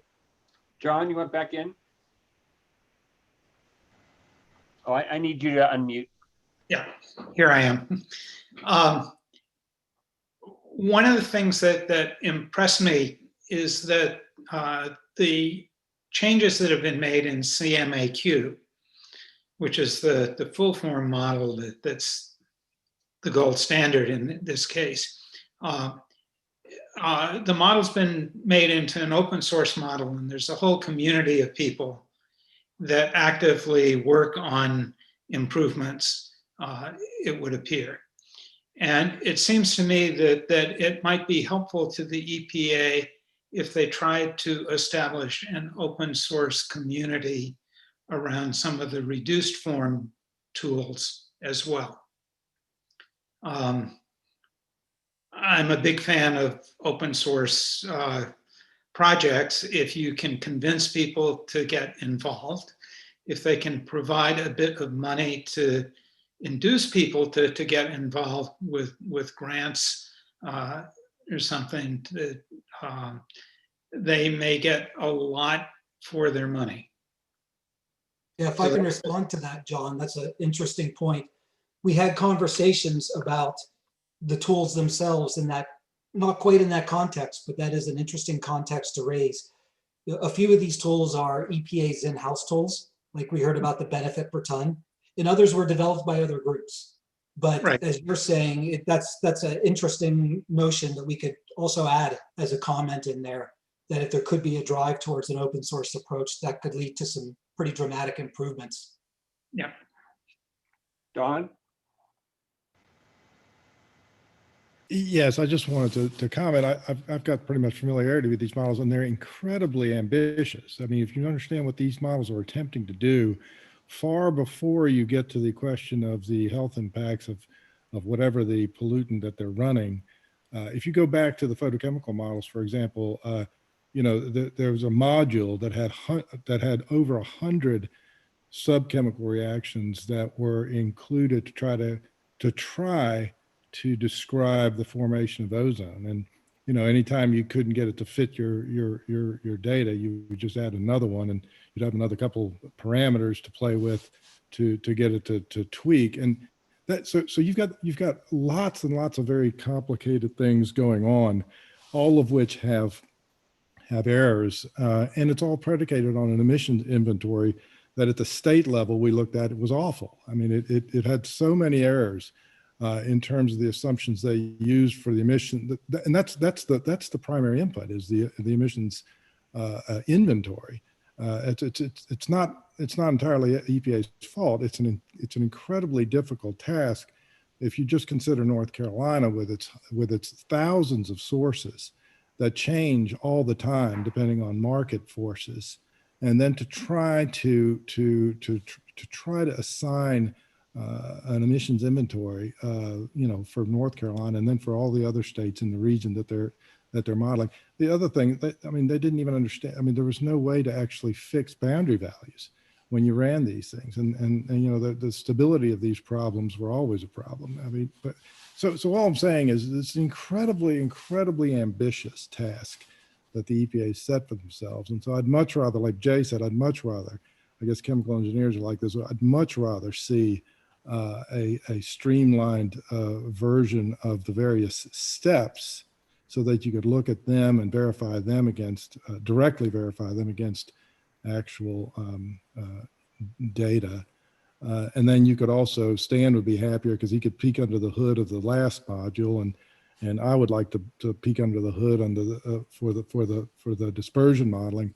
But all I'm saying is these CMAQ, the CMAQ model is just incredibly ambitious. And you know, from a step back, I think John's point's right. You're essentially asking these smaller models you're not comparing them to real data. You're comparing to the output of a very, very complicated model. So you're going to procreate, as I was trying to say, you're going to procreate any bias, any variance in the output. You're going to procreate that. You're actually going to try to ask these poor little models to replicate that. You know, so it's I don't know. It's a very, I'm not saying I know the answer. I'm just trying to give you a little bit of context to how incredibly complicated the task that they've set before themselves. And, you know, it's almost like they've thrown up their hands and said, the hell with these things. Let's go with these little guys. But anyway, take that for what it's worth.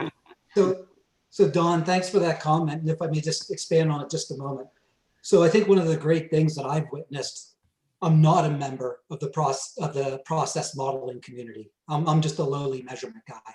And you know what I've seen and have been impressed with is when things aren't working in these models, they tend to, or not agreeing with measurement data, they tend to be pretty protective against two wrongs not making a right.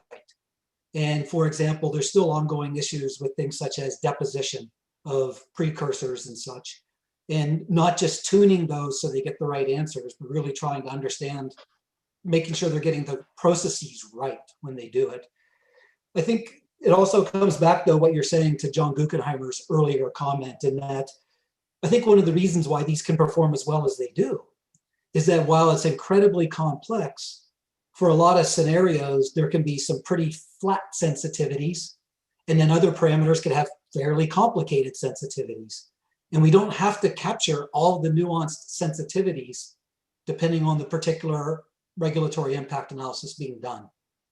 And so if you're looking at things such as an annual average of something, suddenly a lot of the details can get washed out a bit, and it's a little more forgiving. And that's why I actually at least hold out some hope that the reduced form tools can really serve a really useful purpose for some applications. That was good, Jay. Okay, I don't see any hands right now. Is that right? So it looks to me like, in terms of disposition of the report, what is the panel thinking? You recall Barbara described the 4 options, and what are you thinking is the sensible way to proceed here?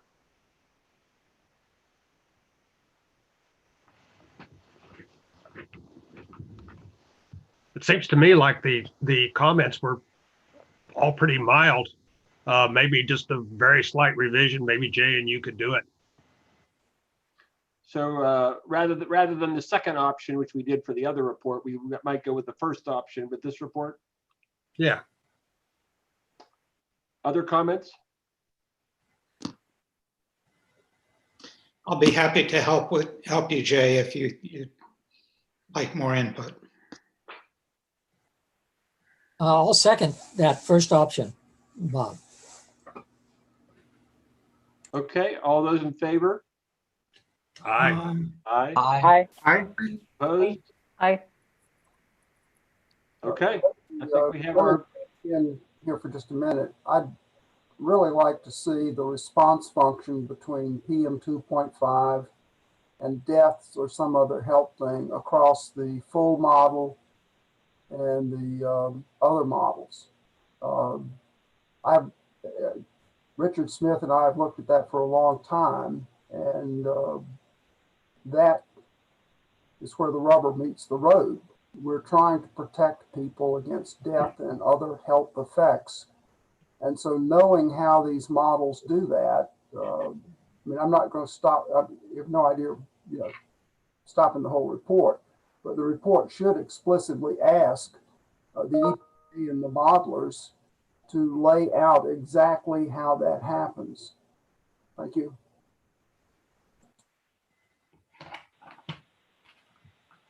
And Richard?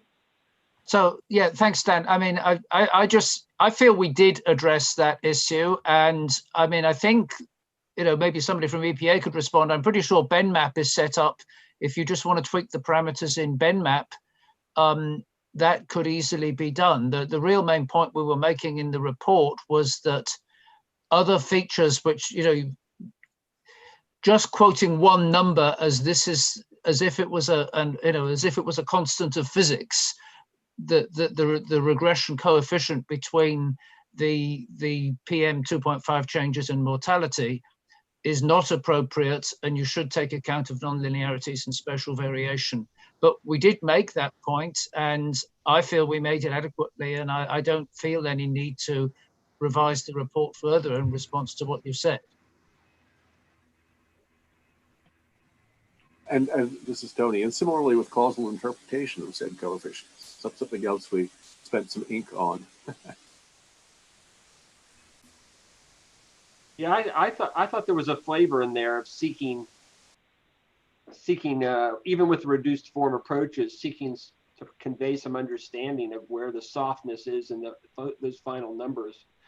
But in a way, there's also Dr. Guggenheimer's research agenda, which is to pin down exactly what is the relative magnitude of the uncertainties in the different steps. Because I tend to agree with Stan that dose response step might have the biggest uncertainty, but there are big uncertainties in the other ones too. So you almost have to know that before you can compare them. You have a model that doesn't have uncertainties. It's not a model, it's the real thing. Well stated. So, this is Ann Smith. I wanted to just concur with Richard and also with John. I think we made the point that there is a large piece of uncertainty around the concentration response function. This is an entire appendix on the point that's been added to the report. And I don't think we really have missed this point. I do agree. We also made the point that that uncertainty could be every bit as large as the uncertainty in the underlying air quality models, but didn't try to resolve it. We just made the point. So I don't feel like this is a point that we are missing in the report. I think we spent actually a good deal of time trying to get it in there clearly.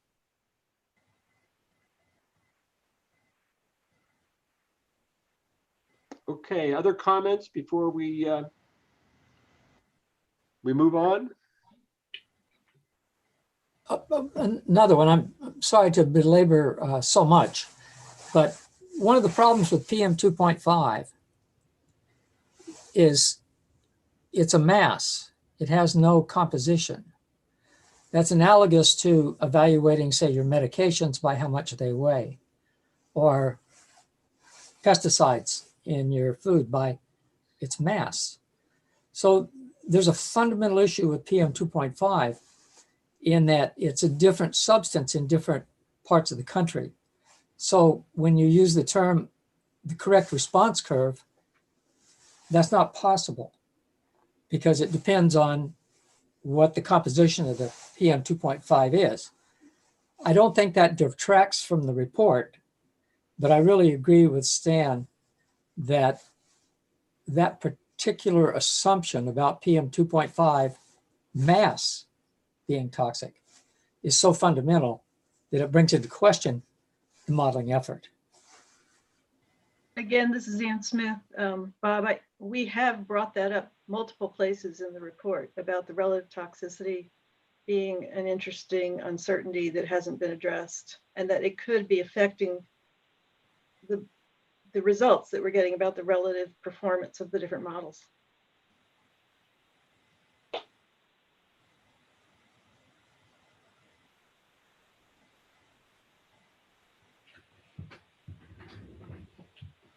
Other comments?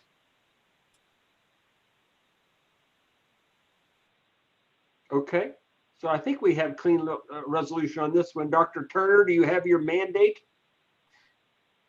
Yes, indeed, sir. Do we need a time frame on that?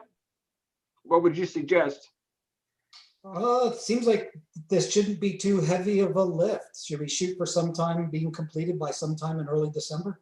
Maybe even given the holidays? Okay, let's do that. And any other final comments from members of the panel before we adjourn for the day? Got a very productive day. Appreciate everyone participating. This is Tom Armitage. I just wanted to make to clearly understand that this report is just going back to you and Jay for final approval after it's revised. Is that correct? Yes, yeah, that's option one that that Barbara described. Okay. And Allison, John, I think, has a comment too. I just wondered, so if we're sending markups, separate from the comments, but I kind of marked up a document as well. Does that goes to you and Tom Armitage then, or who do I send that to? This is for the economic guidelines. How do you recommend the flow, Tom? You could send the comments to me, and I could just make sure they get distributed to whoever needs to get them. Because we have a couple people who are have a hand in it, so I think it's probably better to run them through Tom. Okay. Jay, I'd be glad to help you with this. This is Ann Smith. I just have a question. I'm fine with the plan that things go back to Jay and to, I guess, Tom. I'm not sure if it's John or Tom who go in addition to Jay, but does that mean the panel will get a chance to look at it before it goes back to the entire SAB, before it goes out the door? Well, yeah, you're talking about the, yeah, go ahead, Tom. I'm sorry. Generally, once the board approves this report, it's not going to go back to the panel again. It would be approved with the changes that you've all agreed to include in it.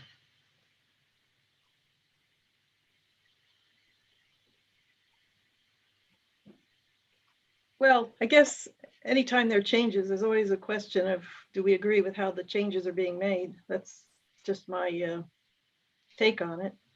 I don't expect anything to be super controversial, but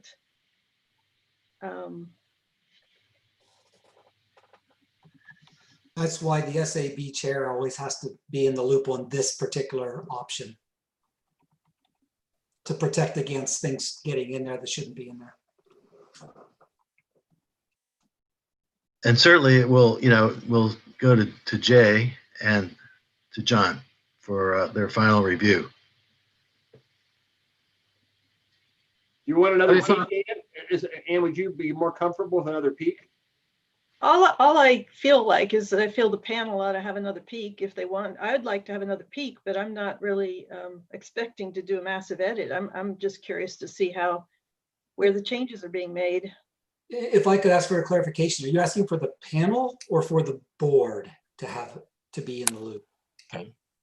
Well, I actually asked about both, but my concern is as a panel member. Yeah, I would just add to that. I think because we were the pens on it, and we did have some nuances that had to go around a few times with the panel. There's a little bit of that concern that somehow a well-intentioned edit will, change the meaning of something that was already negotiated among the whole panel. So I think that's where Ann is. Yeah, that's where I am. Thanks. Are we talking particularly about the economic report here, Ann? We're talking about the one we just discussed. Okay. No, I'm on the RFT report. I was on the panel for that, Otto. That's why I'm reacting. So I guess my comment on this, and I look forward to where John's decision on this. The way I've always envisioned these reports working is the panel does its work, and only in option 4 do things get kicked back to the panel. That at this point in the process, under the earlier options, it becomes SAB's report and no longer the panel's report. I'm certainly happy to take things back to the panel. That's fine, but that is typically if it falls under the option that we approved, and maybe we're going to change to a different one now. But typically, it's now out of the hands of the panel at that point because it's SAB's report. Maybe John or Tom Armitage has something to say about maybe I've misinterpreted how these options work. I think that is correct, Jay. That's generally how the quality review works. The panel's report goes before the full board. The board can ask to have it sent back to the panel, but if you don't do that, then it would go forward without having it go back to the panel. Seems to me, though, there's a close call between option 1 and option 2. And option 2 would be, maybe add Allison and Ann in, and then have the 3 of them make sure they don't disrupt something that's at the root of the consensus of the underlying group. But I mean, I would be comfortable with either 1 or 2, but I think I might actually prefer 2 a little bit better, just to make sure we don't do something that inadvertently unravels the support for the report that came originally. So if I can without having to go back to the whole panel.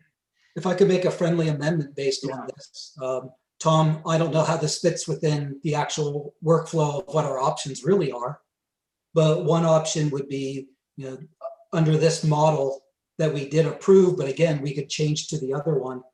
But it's for the panel chair and the SAB chair, that would be John and I, to work it out.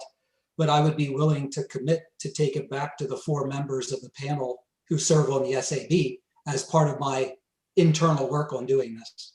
Yeah. I'd be willing to come back to Allison and to Ann and to Richard and to Tony and have them have a look-see at it before John and I try to reach an agreement that the changes are acceptable. How's that? That sounds good to me. Sounds reasonable. Sounds good to me. I agree. It's a good compromise. Yeah, thanks. Shall we move that one and vote on it, just to be clear? I'll make the motion, John. I'll second.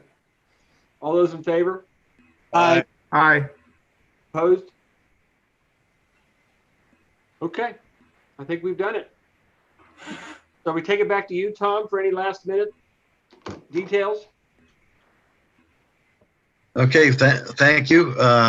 So we'll move forward on these reports, and I don't really have anything else to add at this point. So if there are no other questions, are there any other questions at this point? If there aren't, I will adjourn the meeting then. And thank you all for participating today. Thank you very much. Thank you, all your hard work. Thanks, Tom. Well done, John. Thank you. Nice meeting, John Grapp. Thank you. Alrighty, thank you. Yeah, well done. Thanks, John.